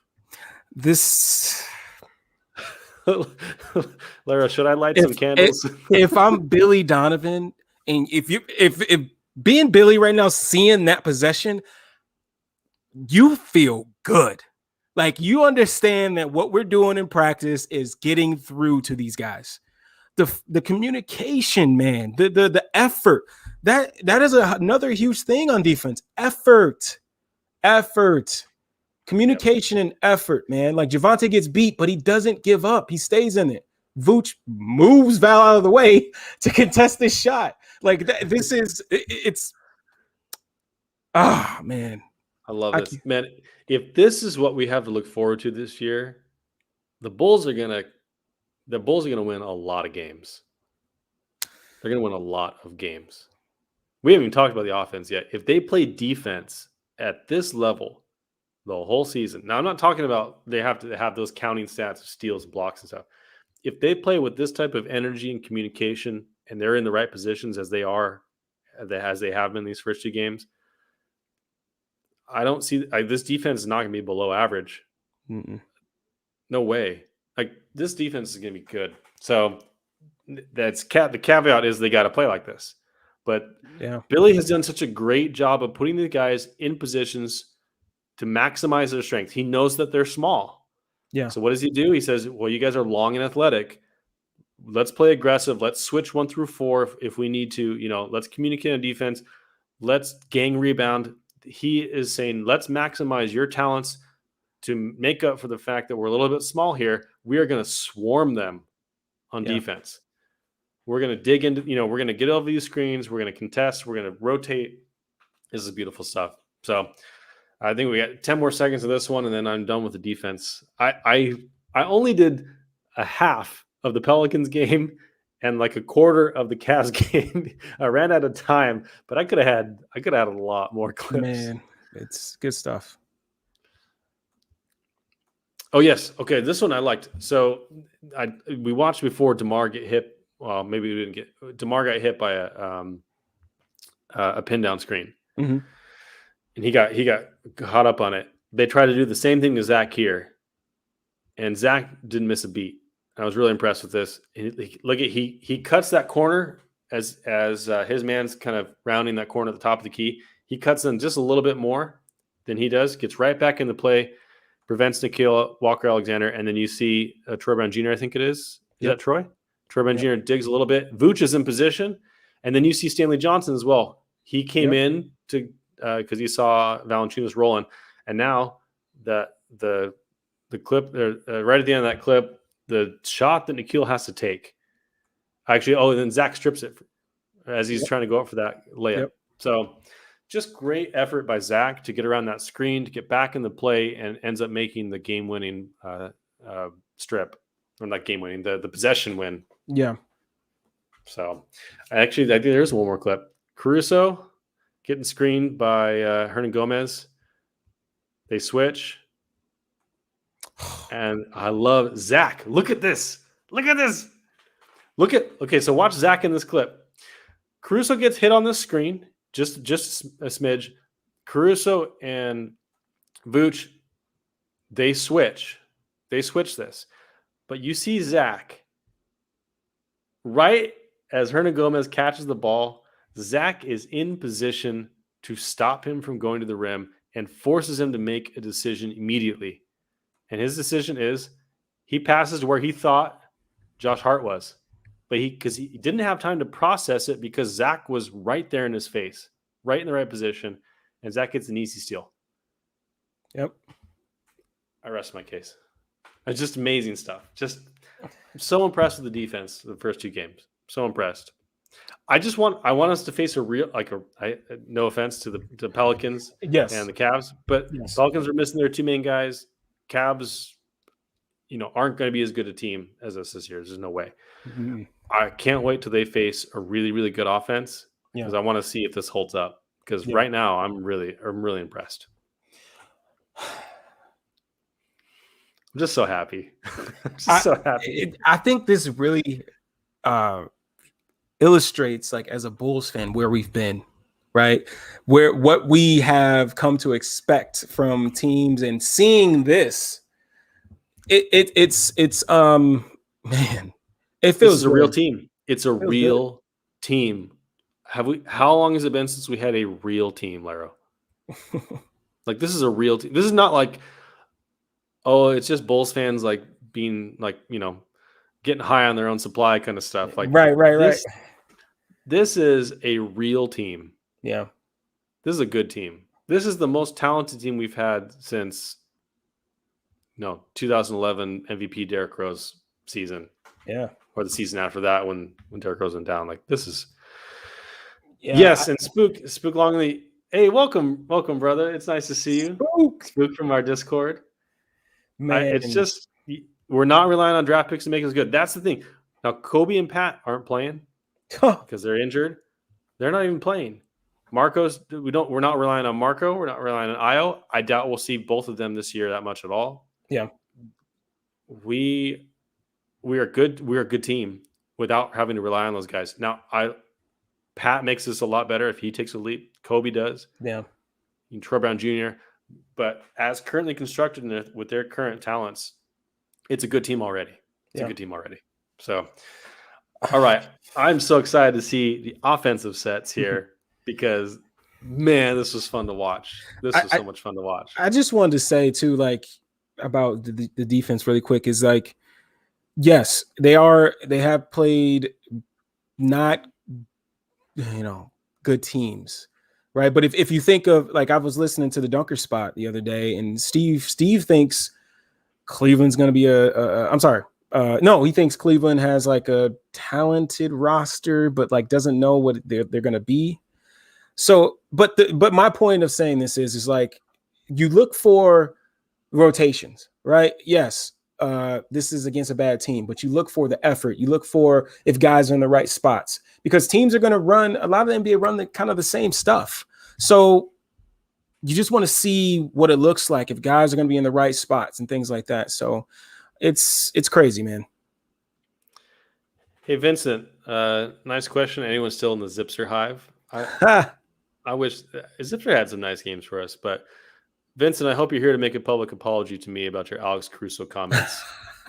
Man called him, what was it, Dellavedova who can dunk. When I told Vince I thought we should sign Alex Caruso like several months ago. He's like, you want that guy? Yes, I do. Yes, I do, Vince. Nice to see you, buddy. All right, you got some? Are we ready? Not yet. Okay. No, but real quick though, Vince, man, man, caught him sleeping, man. But yeah, but no, like for instance, right? So one thing that I wanted to talk about with the offense is, man, we've been going for 1:30, so I kind of want to get into some of the nitty gritty of like a couple of the things. But one of the things that I noticed about this team is, I think a lot of the questions was coming in, how are they from the outside, right? How are they going to fit together? DeMar needs the ball in his hands. Zach needs the ball in his hands. What are we going to do?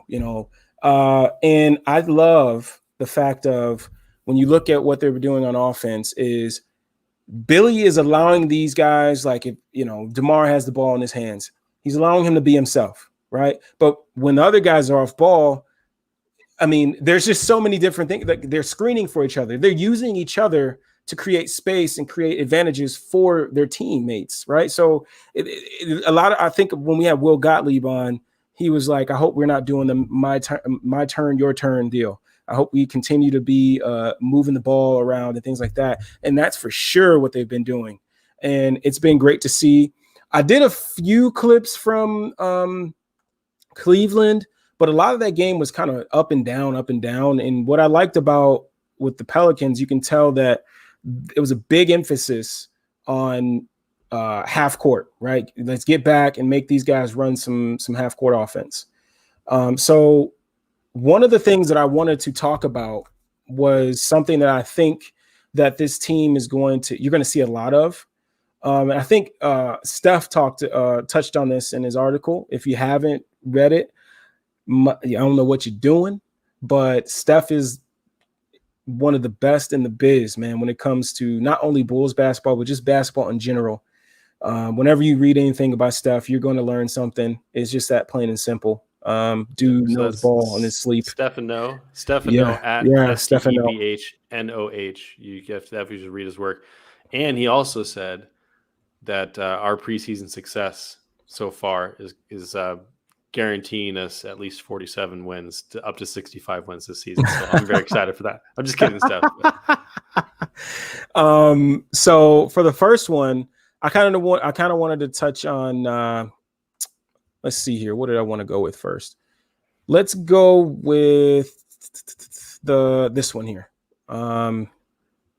So this is what I meant, right? So the clip is hot cut into a post touch, right? So you want to make that full screen if you can? Now it is. So the alignment, right? So Zach's bringing the ball up on the left side of the floor. You got Vooch at the top of the key with Lonzo coming across on the right side, who's getting ready to come off a screen, a rip screen, which turns into a hawk cut, right? So I'm going to play it a little bit. You got Javonte Green on the opposite side. If you notice, as Lonzo's coming off the screen, you have DeMar moving out of the way. So that's what I love to see. That it's not the offense is moving as one, right? And that's what you want. You want player movement, ball movement. So that's great to see, right? So Lonzo comes in here to a post touch. And this was something that I was like, when I saw it, I'm like, oh, okay, let's see where we're going from here. Yeah. Alonzo the post, huh? Right. And so I'm thinking, okay, so Lonzo's going to get a post touch. I was thinking Zach was probably going to move to the top of the key. Vooch kind of bearing down here. DeMar moving out. But this actually turned into a nice little play here where it's almost like a zipper action for DeMar, where he comes off on the right side here and curls it into a nice mid-range jump shot. And like it's a missed shot. And I'll play this whole clip because we know what this is. But it's a missed shot. But what I'm looking for as somebody that's evaluating the Bulls is the process, right? Are these shots that these guys that DeMar we know will knock down, right? Are these passes or plays that we know this team is going to get a lot of looks out of? They may not be falling right now, but I guarantee you teams are not going to want to see DeMar DeRozan pulling up from 15, 16 feet. That's just not what teams want because they know he will knock that down. So to me, I thought that was a great set. Did you have something, Chris? Well, also, if you go back just a little bit, right as DeMar's getting that screen, look what Javonte's doing. So Javonte's guy right now is Lauri Markkanen. Lauri Markkanen is very distracted by this little screen action that Vooch and DeMar are running. Yep. And as now DeMar has the room to make this little pull up from the nail. Yep. But if he wanted to, he could hit Javonte Green cutting from that strong side baseline. Now Javonte ends up getting this rebound because of that cut he makes, and then this is where he ends up dunking on Lauri, which is always exciting. Oh my Lord. It was a nice dunk. but you just see that what Billy Donovan's doing with this set is he's kind of creating the outline, the skeleton of a play. Yes. But he's letting the players make reads, right? Because if Lonzo's here on the baseline and Zach's guy was, looking over and Zach cuts to the rim, he could have made that pass. Yep. Right. Or, Javonte, or for example, if you go back here, right where DeMar is about to take that shot. Oh yeah. Right towards the end. If for example, DeMar sees that Zach's guy, if he digs into DeMar, Zach's now open for a three up at the top of the key here. Yeah. So there's these little plays that reads that are available depending. So though it's nice about having multiple ball handlers and people who can read the game at such a great level is they can make those adjustments and find the best shot. And so having multiple ball handlers, you mentioned in the beginning here of this offensive discussion, the worry about how these guys are all going to fit together on offense. Yep. I'm not worried at all about that. Having multiple ball handlers, multiple people who can read the game at a high level and make those passes is a very, very good thing to have on your team, period. And again, if just this play itself, like this is how you fit these guys together. You put Lonzo in a situation where he makes the right pass. You got Vooch as a screener. You got DeMar coming off the screen into one of his sweet spots. Zach, we know, is a damn good catch and shoots player, right? You put DeMar in a situation, you put the Cavs in a situation where do you give DeMar the shot? Do you hedge down? Because if you do, you got Zach for a catch and shoot three, right? If they come and blitz this, you can drop it off to Vooch for a touch at the rim. Or if they kind of stay like it is there, if DeMar definitely could have, dropped it off. But again, that is Mobley. Mobley's a darn good defender. So who knows? But at the same time, it's just, again, like it's a good set. And it builds. There's multiple things you can do off of this set. And you can, it's just a great set. And I have some examples that I think will show what I'm saying here. Okay. So we're going to go with this, right? So I went and watched some, just a couple games. I believe this is 2018 when PG was with OKC. And what I wanted to kind of do was, all right, so this person could be anybody, right? When I say anybody, it could be Lonzo, it could be Zach, it could be DeMar, right? Melo in this set could be would be Pat, got Vooch. Who am I missing here? Javante, if he's going to be in the line. No, it wouldn't be Javante. Who would that be? Lonzo. So let's just say that's Lonzo. And then this would be Zach, right? So just pay attention to Pat and PG for just 1 second, right? So there's a clip. Just picture that that Lonzo cut, right? So you get a screen from the 4. You got this hawk cut that's coming, right? He comes off. He's not open. Now this flows into an empty side pick and roll, right? Let's say the pick and roll, there's nothing there. You got Zach coming off a screen from Javante and Vooch, right? Coming off, boom, there's a touch. There's a 3-ball. There's so many options out of this series that I really think this is going to be something Billy is going to be running with this team as this season goes, because there's so many options, right? Yep. You got the hawk cut, boom, that's not there because James Johnson does a good job of showing, right? Flows right into a pick and roll, right? Or a pick and pop. And if you ask me, I would like Melo to roll here to put pressure on James Johnson to see if he'll drop. Because if he does, then let's say if that's DeMar, right? DeMar can get in here and get to his 15-footer if they're not going to play it. But again, you got the backside stagger, right? So Zach, to me, this is like the perfect kind of set for Zach, because if he comes off that stagger, he can look and see what he has, right? If he has a 3-ball, he can shoot the 3-ball or he can attack, right? That's something you can. That hawk cut is an introduction to the whole series of what he could run with that group. Yeah, no, it's lovely. And I know Stefano specifically talked about the that hawk set as something he thought Billy Donovan might go to, because you've got 3 guys that really have kind of similar roles as they did in OKC in that specific year. So a great call, and we saw it happen. We saw it happen in that first game. So here's another situation here, right? So same thing. Again, let's say this is DeMar, PG is Zach, Pat, Vooch. Oh no, Vooch, and then why am I always blanking out? Lonzo, right? The reason why I love that is, right, so you put the ball in DeMar's hand, who's a great playmaker. Right, Pat's a good screener. He's also somebody you have to worry about on catch and shoot opportunities. He can attack a closeout. So I like him in this situation. You put Lonzo on the weak side corner. You're going to put this guy in a situation as well. Am I worried about the roll, or do I want to give up to a guy that shoots close to 40% from catch and shoot? He might shoot more than that, right? And then you obviously you got a problem with Vooch as well, right? So I love this, right? You get the same hawk cut. They're not even looking for it, right? You get a hedge. Melo, once again, right? He could have rolled there, but I think Jimmy kind of tripped him a bit there. And once again, you get the stagger, right?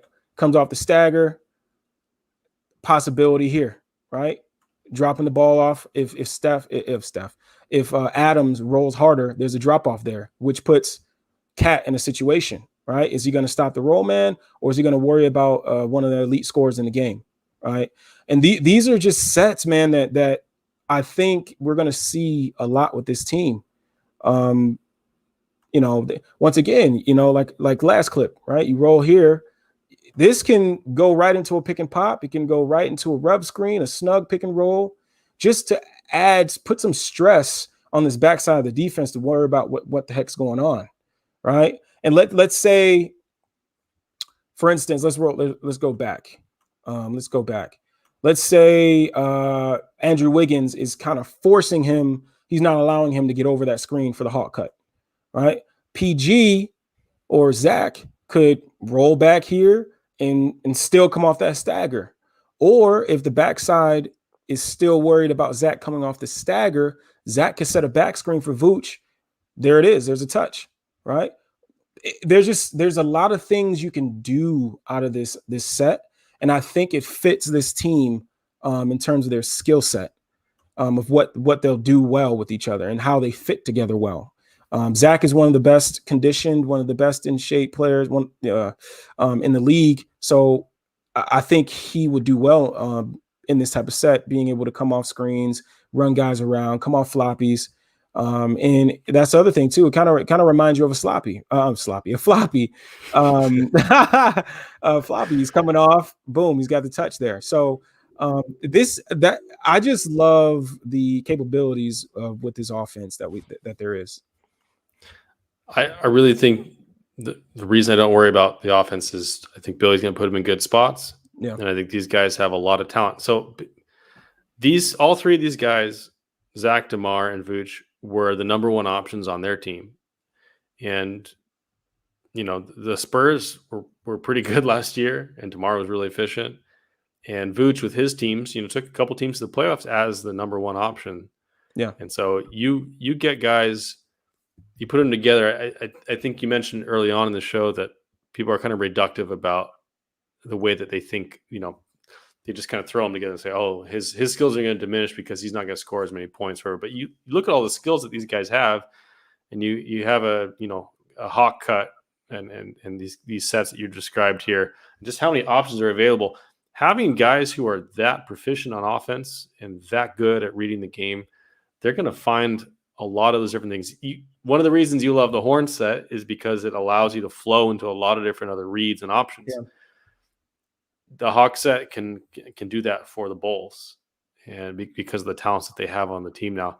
Whereas, last year, the reason it worked real well with Vooch, right? Vooch was great, and Tice, right? You could kind of have one roll to the rim and one pop out, or with Lowry and Wendell, it could work, So I think that's one of the offensive sets that's going to work really, really well for the Bulls this year. And I mean, well, it's clearly done pretty well so far.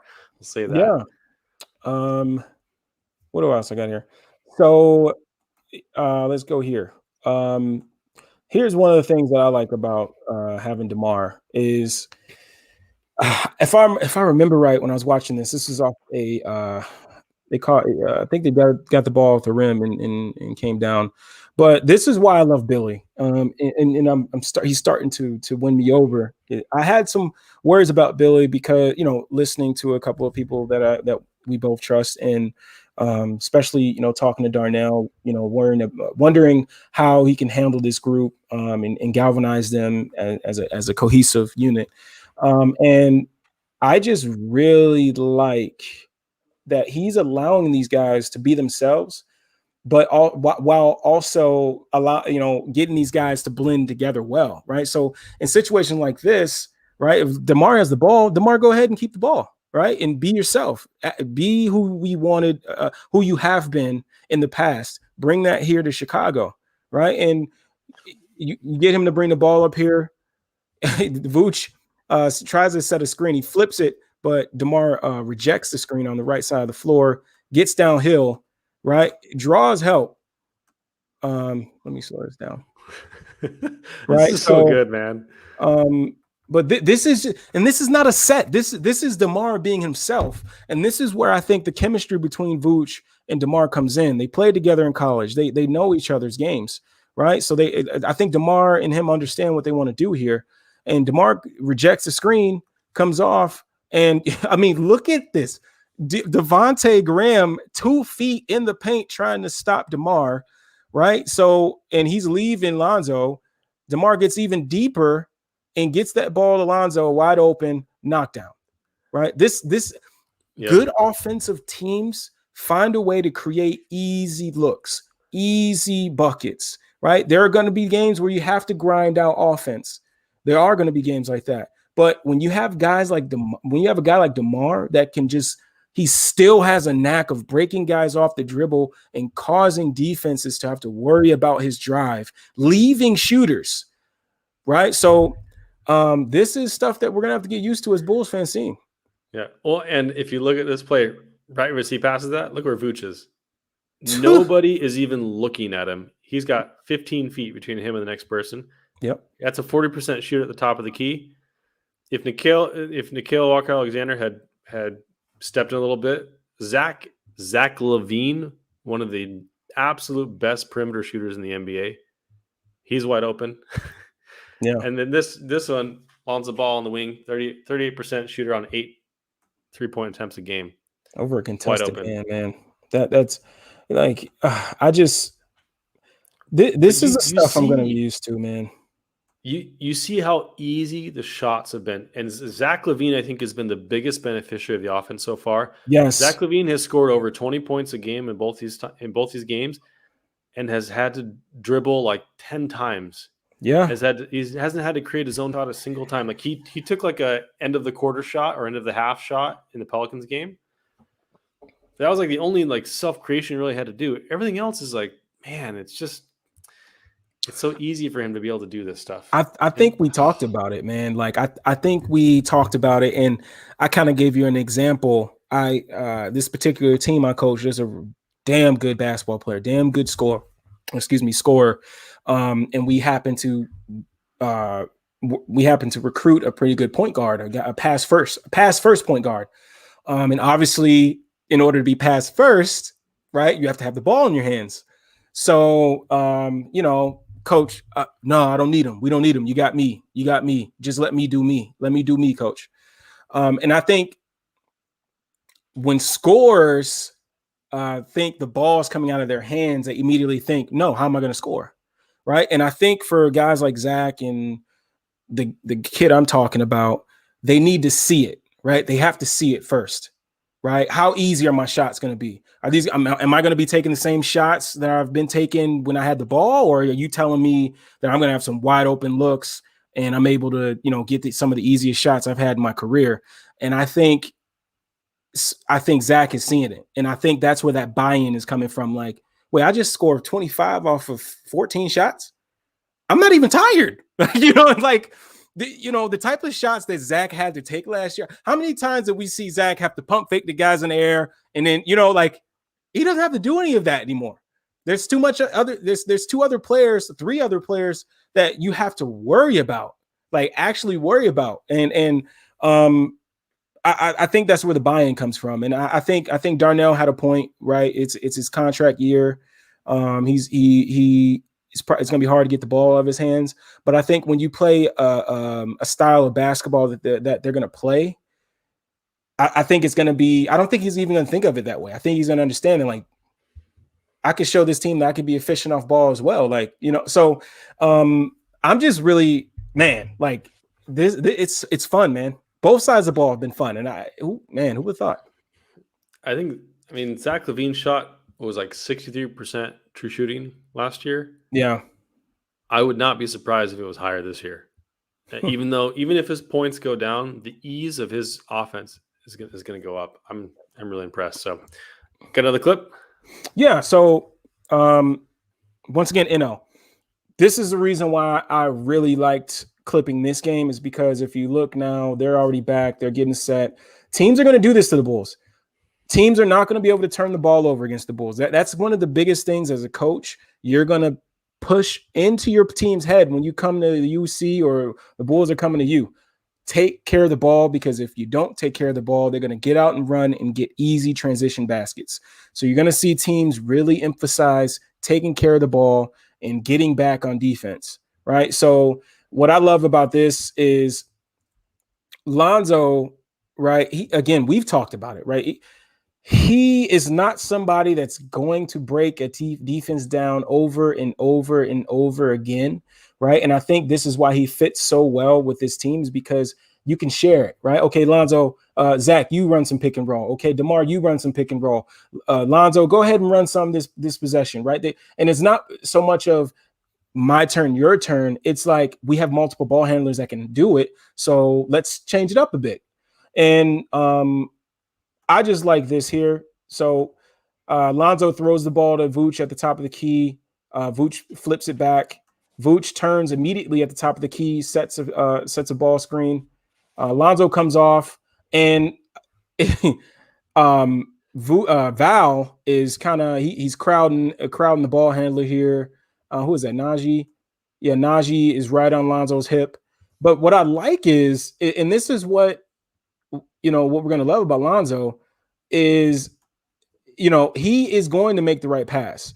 And the reason why I said Lonzo making teammates better as the name of this clip is you're getting an athletic guy like Javonte Green the ball with the opportunity of attacking a closeout. And what happens? He's able to use his athleticism, get to the basket, and finish. Right? That the small things, right? Making your teammates better, putting them in better positions, putting them in positions that really emphasize their skill set, right? Javonte is not a guy you want to catch with a guy in front of you, in front of him, and you break him down. He's going to break him down off the dribble and no. Javonte is a guy where if you can give him the ball where he has a guy coming out to him, he has enough ball handling ability to get to the rim. And he showed that on this play here. And I really like that. It shows that once, like Lonzo's, like I said, Lonzo's not going to be, breaking guys off the dribble and going and dunking that thing like crazy. He's not going to be doing that. But like he's able to do these things, right? He's able to get into the teeth of the defense every now and then and find teammates in right spots on the floor for his teammates. And he's able to get by Devontae Graham, get to the cup, show his touch. You shoot a little giant killer over Val, and it's a bucket. So I thought that was a nice little display of Lonzo using the ball screen and getting the ball out to Javonte in a nice situation. I love it. And he and his brother just seem to know where people are going to be, right? He kind of leads with his passes. He kind of like tells you where he wants you to be, where he wants you to catch the ball, what he wants you to do with it. He had that nice little shovel pass to Javonte at the top of the key. Yeah. Like he just knew. He didn't even look at him. He just knew that's where he was going to be. Just didn't hesitate. Turned, shovel pass immediately. Javonte gets that little one dribble around him. Yeah, it was real nice. So, but what's funny, interesting is we did watch Lonzo do a little bit of pick and roll with Vooch. I know there were a couple times where Lonzo would get a pick from Vooch, and he'd take one or two steps in and just kind of make a pass across the key to Vooch, and Vooch just getting wide open jumpers. Now, Vooch has not made a lot of those jumpers in the first two games. He has not been efficient.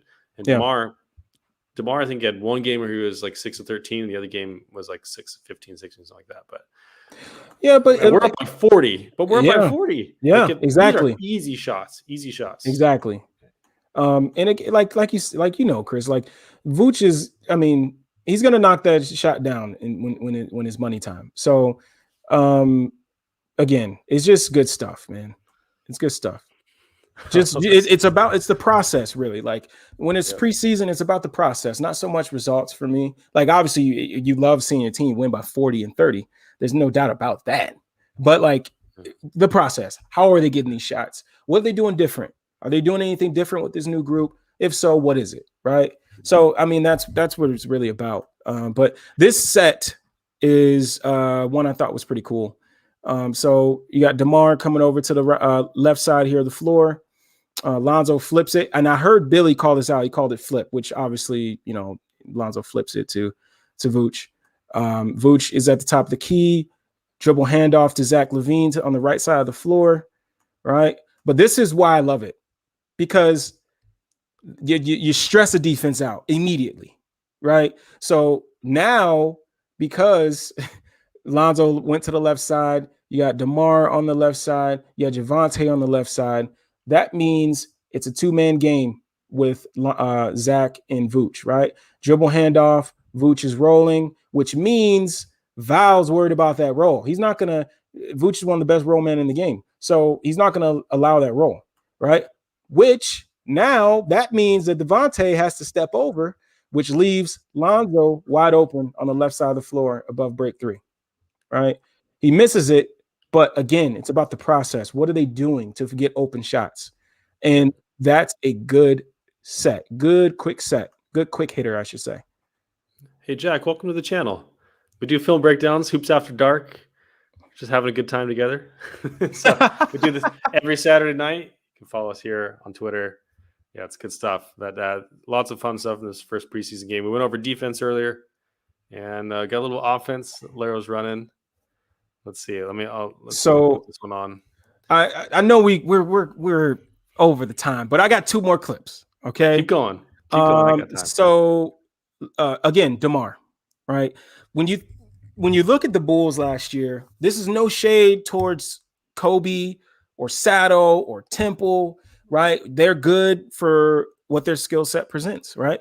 But a lot of the times, in order to get buckets, it had to do a lot with Zach, right?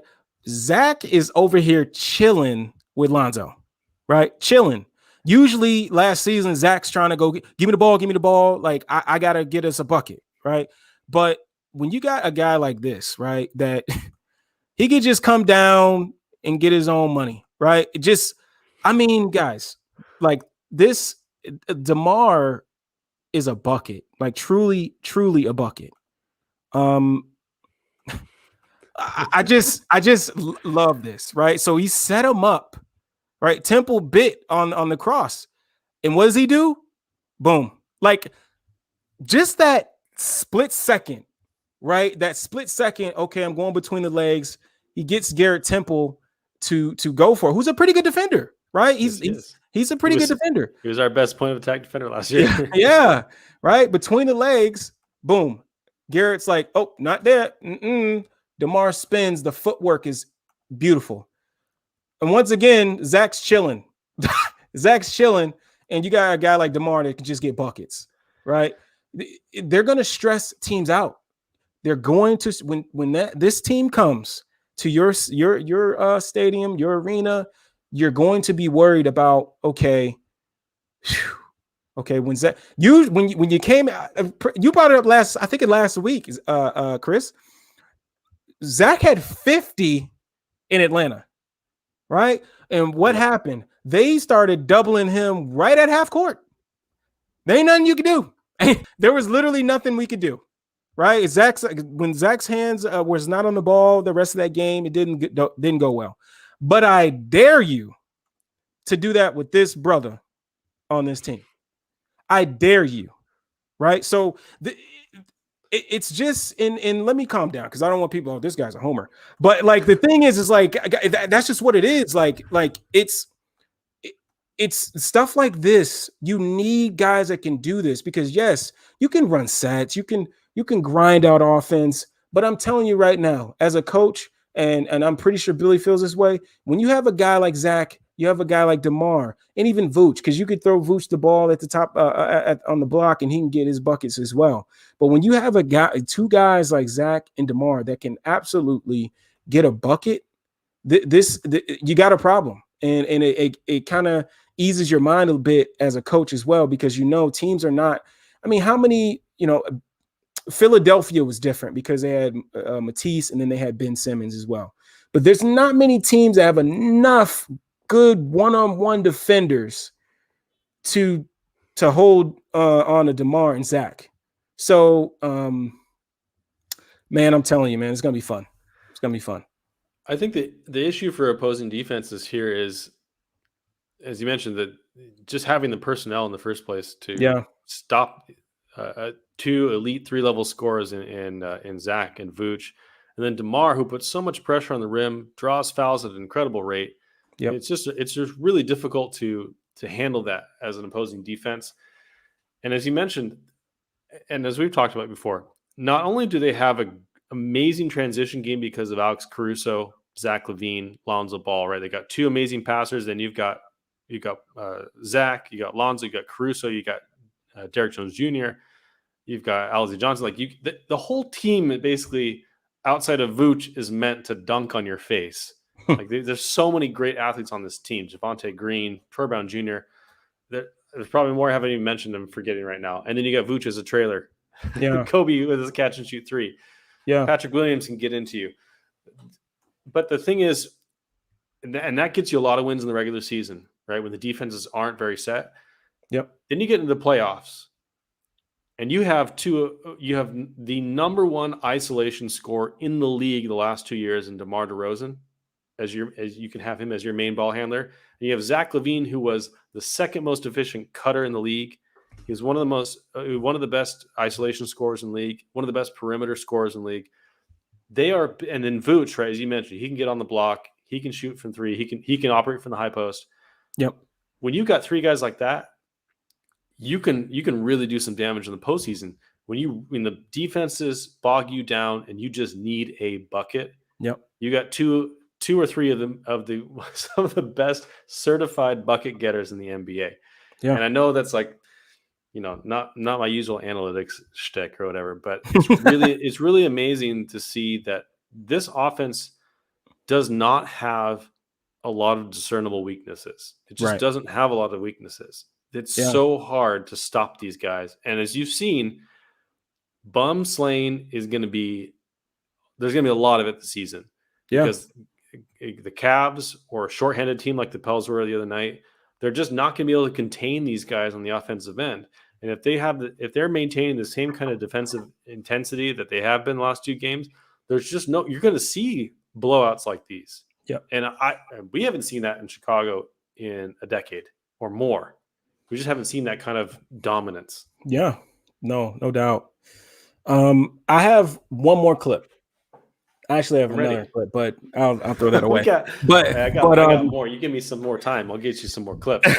I got more where that came from. I have some that have even trimmed up. But so the thing is, one of the things I was very I critiqued Billy about a lot is his slobs, his ATOs, his blobs. I thought they were pretty like vanilla, and you always knew there was Iverson cut coming, and then Zach would get the ball or Kobe would get the ball, and then they would flow into a pick and roll, and it got kind of bland, right? And I loved what I saw from this out of bounds play.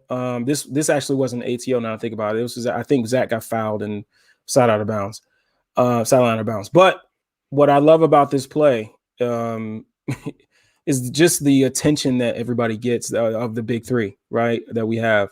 Why don't you, if you could, real quick, Larry, before you start the clip? Yeah. Could you just the acronyms you just used, blob, slob, ATOs? Can you just explain what those mean? Oh, yeah. So ATO is after timeout. So this is not an ATO. This is a slob. So sideline out of bounds, and then blob would be baseline out of bounds. So it's just where the play originates from. Basically. Yes. So Vooch sets a screen for Lonzo on the left side of the floor. Lonzo comes out, empties to the corner. All right. That turns into an elevator screen for DeMar. Right. So you get an elevator screen from, who is that? I can't see on the other side of Vooch. Okay. So Javonte and Vooch set a elevator screen for DeMar. He comes up. An elevator screen is basically when you try to get your teammate to run through both of you as you're closing like doors, right? So you're closing doors on that guy. So if you think about, if you're running from somebody, you're inside of a building and you're trying to get away from this person, you get into the elevator and you try to press door close, and the elevator's closed in that person's face. That's almost like an elevator screen where you're running through and and they close in on your defender. So once he gets the ball to DeMar at the top of the key, here comes the Iverson screen. Right. So, and then I'll just, so Iverson screen is, it gets his name because of Allen Iverson. The 76ers used to run this cut for Allen Iverson all the time. So it eventually, everybody knows it as Iverson, the Iverson cut. So it's basically when you cut from one side of the floor while getting a double screen usually it's from a big, either two bigs or a big and a small forward or something like that. So Zach comes off that. He comes to the right wing. Javonte rolls to the basket. Vooch sets a step up ball screen. DeMar comes off. And this is where I love it. Because, again, stressing a team out, right? So Garrett Temple is fighting over fouls and drop. And then, You got to worry about DeMar. You're not DeMar. You're not going to allow DeMar to do whatever he wants in the mid range. So you're going to have to be there to guard him, right? You're going to have to try to stay in front of DeMar and make him pick up his dribble. But in doing that, now you're leaving Vooch, right? Vooch, who shot the heck out of the ball from the top of the key last season, once again being wide open because of the gravity and the attention that DeMar warrants. Right. And you get a perfectly nice open jumper. Right. And again, he missed it. But as I've been saying, and shout out our boy Vince, the process. Right. So it's how we got the shot. Right. Is this something that's going to work against every team? If you're going to be in drop, I'm pretty sure it will. Right, you can really stress a team out. If they're going to do this, they're going to play drop where you got a guy like DeMar that can get into the teeth of the defense and pull up at any moment. You got to pay attention to that. And then while you're paying attention to that, you got Vooch wide open at the top of the key for a 3-ball. So that is I thought that was such a good sideline out of bounds play. No, I love it. Love it. And I think Billy has so many more options this year. I know our friend Kevin Farragon said that he initially was kind of mad at the rotations that Billy had last year. Mm-hmm. And then he tried to run through rotations himself and like kind of map out how he would run rotations if he were the coach. He's like, oh, actually, this is really hard like to keep good lineups on the floor all the time. Yeah. I don't think Billy's going to have as much of a problem with that this year. And I think in a similar vein, running these out of bounds plays, sideline out of bounds, baseline, all these other things, it's going to be a lot easier because you've got so many offensive weapons available to you that the defenses are going to be stressed not knowing what the action's meant for yet, right? There are several different things, several screens, cuts. You saw Javonte dive to the basket. Any one of those things could have been, the final play, right? The intended basket. But there's just no way you're going to know that. Whereas last year, you knew the ball was going to Zach LaVine. There was no other person that was going to get that ball. So whatever the defense, whatever was thrown at the defense, they knew the end result was going to be Zach LaVine. Taking a jump shot. Yep. Whereas this team, there's just so much. There's so much available to you. Before we go, just this last clip, right? Because I think it's a fun one to end on. I do. So, so this is basically a kind of like a fake pistol action. So once you run pistol so many times, teams are going to try to overplay it. And this is what happens. And pistol is basically, usually it's your point guard and your shooting guard on the, just above the break. You kind of flip it to your teammate, and that's pistol. You kind of put a quick little, put some stress on the defense pretty quickly. Just figuring out, are they going to switch? Are you going to fight over? Are you going to whatever? So after some time, teams will they'll try to cheat, right? So what happens is Caruso fakes it, boom, and he turns the corner, makes a good move, and then we got Alizé, trailing and cutting down hard, and just Caruso knowing that he's going to be there, and drops it off. We got a 2-hand slam from Alizé.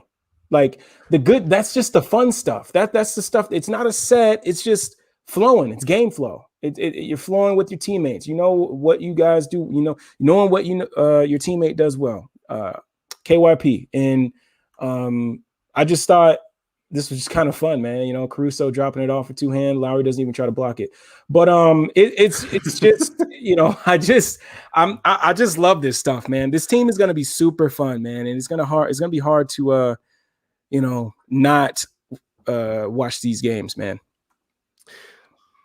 One of the things I was really not worried about, but I wanted to have patience with myself early and with this team because it's going to take time to gel, right? Yeah. Every team takes time to gel. I'm impressed at how good they are at executing these things already. Yeah. Having spent a couple weeks together, and that's it. I'm excited to see what this team can do in like 3 or 4 months. Yeah. By All-Star break, what kind of things they're going to be running. And as you mentioned, like Alex Caruso with that fake pistol action, knew where the play was going to develop, knew that Alizé was going to be able to roll to the rim and have that open dunk or have a good shot at the rim at least. Yeah. As they get to know each other more and more, those actions are going to become easier. That you're going to have to do a less scripted action and a lot more read and react kind of stuff. And you see teams that have been together for a long time, like you saw with Mike Conley and the Jazz, for example, the difference in his first year and his familiarity with Rudy Gobert and with Donovan Mitchell versus last year. And you saw how well they clicked on offense last year just because of that familiarity and that, because, Mike Conley had Marc Gasol as his partner for, a decade, right? Yeah. And Rudy Gobert is a very, very different player than Marc Gasol. You're going to see that with this team. And you got guys like Caruso, Lonzo Ball, DeMar DeRozan, who are really, really smart passers, good passers. The more familiar they get with each other, the better they're going to be on offense. And so I'm not going to say we're going to blow out every team by 50. No. I keep thinking, is this team ever going to lose? I'm like, yes, Chris, they're going to lose. They're going to lose a game. They're going to have a bad night. Like, they're not going to have this type of game every night. Yeah. But it's about the process and putting yourself in a position to win. Yeah. And the Bulls so many times last year fought so hard to get there and then would fall apart down the stretch. There's so many wins that we just left on the table. Yeah. This team has the ability to take you to the finish line. Part of me, because I was worried. I was like, man, Pat being injured is he's gonna need time with these guys. He's gonna need time with these guys to learn. But the fact that these guys are coming out of the blocks, playing pretty well together, gives me a little bit more optimism that Pat will, he'll come in and be able to, be in the right spots, and understand what's going on. So, but man, this has been it's been enlightening. But the thing I'm worried about is I want the first test. I want the first test and just to see where we actually are against teams that are gonna know that, or I shouldn't say no, but that have the players that can make you pay for overhelping, understanding like how to attack certain defensive coverages a little bit better. Teams are going to stress your point of attack a little bit more. I just want to see what that's going to look like. That's all. Yep. And you know what? With the schedule, we face the Cavs again tomorrow. Yep. Then we face the Grizzlies. Now the Grizzlies are a pretty solid team. I think they're kind of like a fringe playoff play-in team. Or at least they were last year. They made the play-in, but they got a lot of good guys in their team, a lot of quality players. But I don't know if our first test is going to come until maybe 4 or 5 games into the season. Yeah, where we face the Raptors and then the Knicks, which both have pretty solid defenses with a lot of guys that can kind of get on you. Yeah. I think the real first test is the game after that, which is against the Utah Jazz at the end of the month. Yeah. And because that game starts a stretch of like 14 or 15 games against a lot of quality opponents. Yeah. If we can show out in those games and if we can come out 500 or better against all those squads, I think we're going to be in a really, really good spot to succeed this year. And we're going to see this team. We're going to see how far this team can go because right now it's looking really good. I mean, there's nothing. It's objectively good. Yeah. To blow out teams in the preseason, and as Steph knows, Steph ran a little graphic tonight, and then there was another person. I want to say his name correctly. That basically said how important it was, or kind of the. Here we go. It's Kostya Medvedovsky. He created the Darko metric. Mm-hmm. It was he talked about how preseason, him and Steph in their own separate tweets talked about preseason performance and if it does ever translate to regular season, and if so, how. And what Steph basically said was, hey, any team that was blowing out guys in the preseason, their team wins were usually between 47 and 65 wins in the regular season. So these are quality playoff teams. Yeah. If you're blowing people out in the regular season. And Kostya said, basically, you should, whatever your net rating is as a team, with that type of performance in the preseason so far, you should raise it by like 1.5 points, right? So if you thought the Bulls were going to be a 500 team, a 0 net rating, neutral, it should be like, you should now like project them to be 1.5. And if they continue, it's going to get higher and higher because of that performance. So I know it's a little technical, but it's objectively good that they're doing what they're doing in the preseason. Yeah. We have a lot of reasons to be encouraged, and the defense especially. I mean, I knew the offense was going to be there. I knew it's going to be really, really good. I'm impressed at the level of execution at this point with the offense. And on the defensive end, I'm just really impressed with the athleticism of this team and how it's been able to fuel their transition offense and get easy buckets. You said it, man. You said all the right things. I mean, there like the crazy thing is like there's more stuff that we could have pulled. There's more stuff to talk about. That this team has really played really good basketball. I everybody in this chat room, if you and everybody's gonna listen, if you watch these games, you understand like what we're talking about. Like this isn't like two Bulls fans like just throwing, just going crazy, about performance. Like this is like good stuff. Like we've showed film. We've talked about why we like what we've shown. And it's not us like showing clips of like Zach doing 360 dunks and like, oh my God, he's gonna go crazy this year. Oh my God. No, we were showing the process. We're showing like what they've done differently and why they could be better this season and have higher aspirations for themselves. Yeah. Nothing that we showed tonight is unsustainable. Everything we showed tonight, they can do on a nightly basis. It's not like someone went off, right? Like Kobe and Zach made 8 threes apiece. It's not some like crazy outlier stat that we can't repeat. Now, as I mentioned, I don't think we're going to average like over 10 steals a game. Maybe that's not, maybe that stuff is not sustainable, but that type of activity is sustainable. The type of shots they were generating, that's sustainable. Yeah. The type of those things are sustainable. And if they are sustainable and they do those things on a nightly basis, this is going to be a phenomenally good team. Like it's going to be better than a play-in team if they're playing like this every night. There's just no question.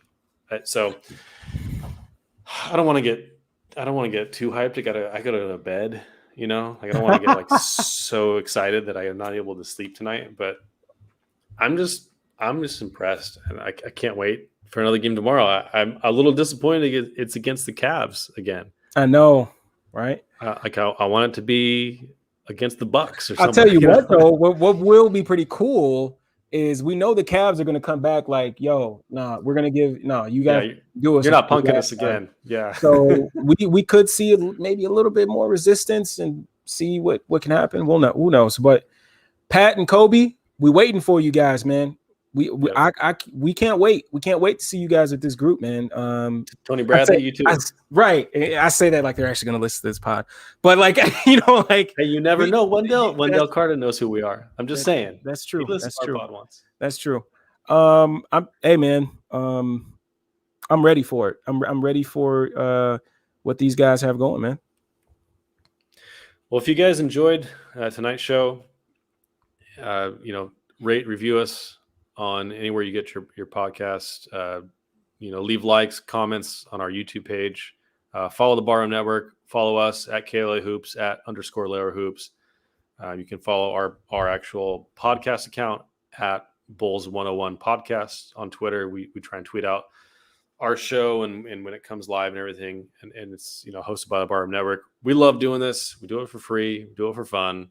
Right. We're just Bulls fans who really love it, but we're excited and we appreciate you guys hanging out with us tonight. We had a good crowd that stuck through the whole thing. It's almost 2.5 hours here. So I appreciate you guys running through some film with us. Hope you enjoyed it. Hope you learned something. And if you have any questions, comments, direct it to us. We love talking ball. So seriously, with that, I think we're, are you ready to go? Man, I would love to still talk about the offense. I know. The offense is so crazy. But yeah, no, there's always more time next week. Yeah, man. It's gonna be Yeah, man. There's more to talk about. We'll have enough time to talk about it next pod. All right, guys. Thanks again for Bulls 101. Kris and Larro, we are out.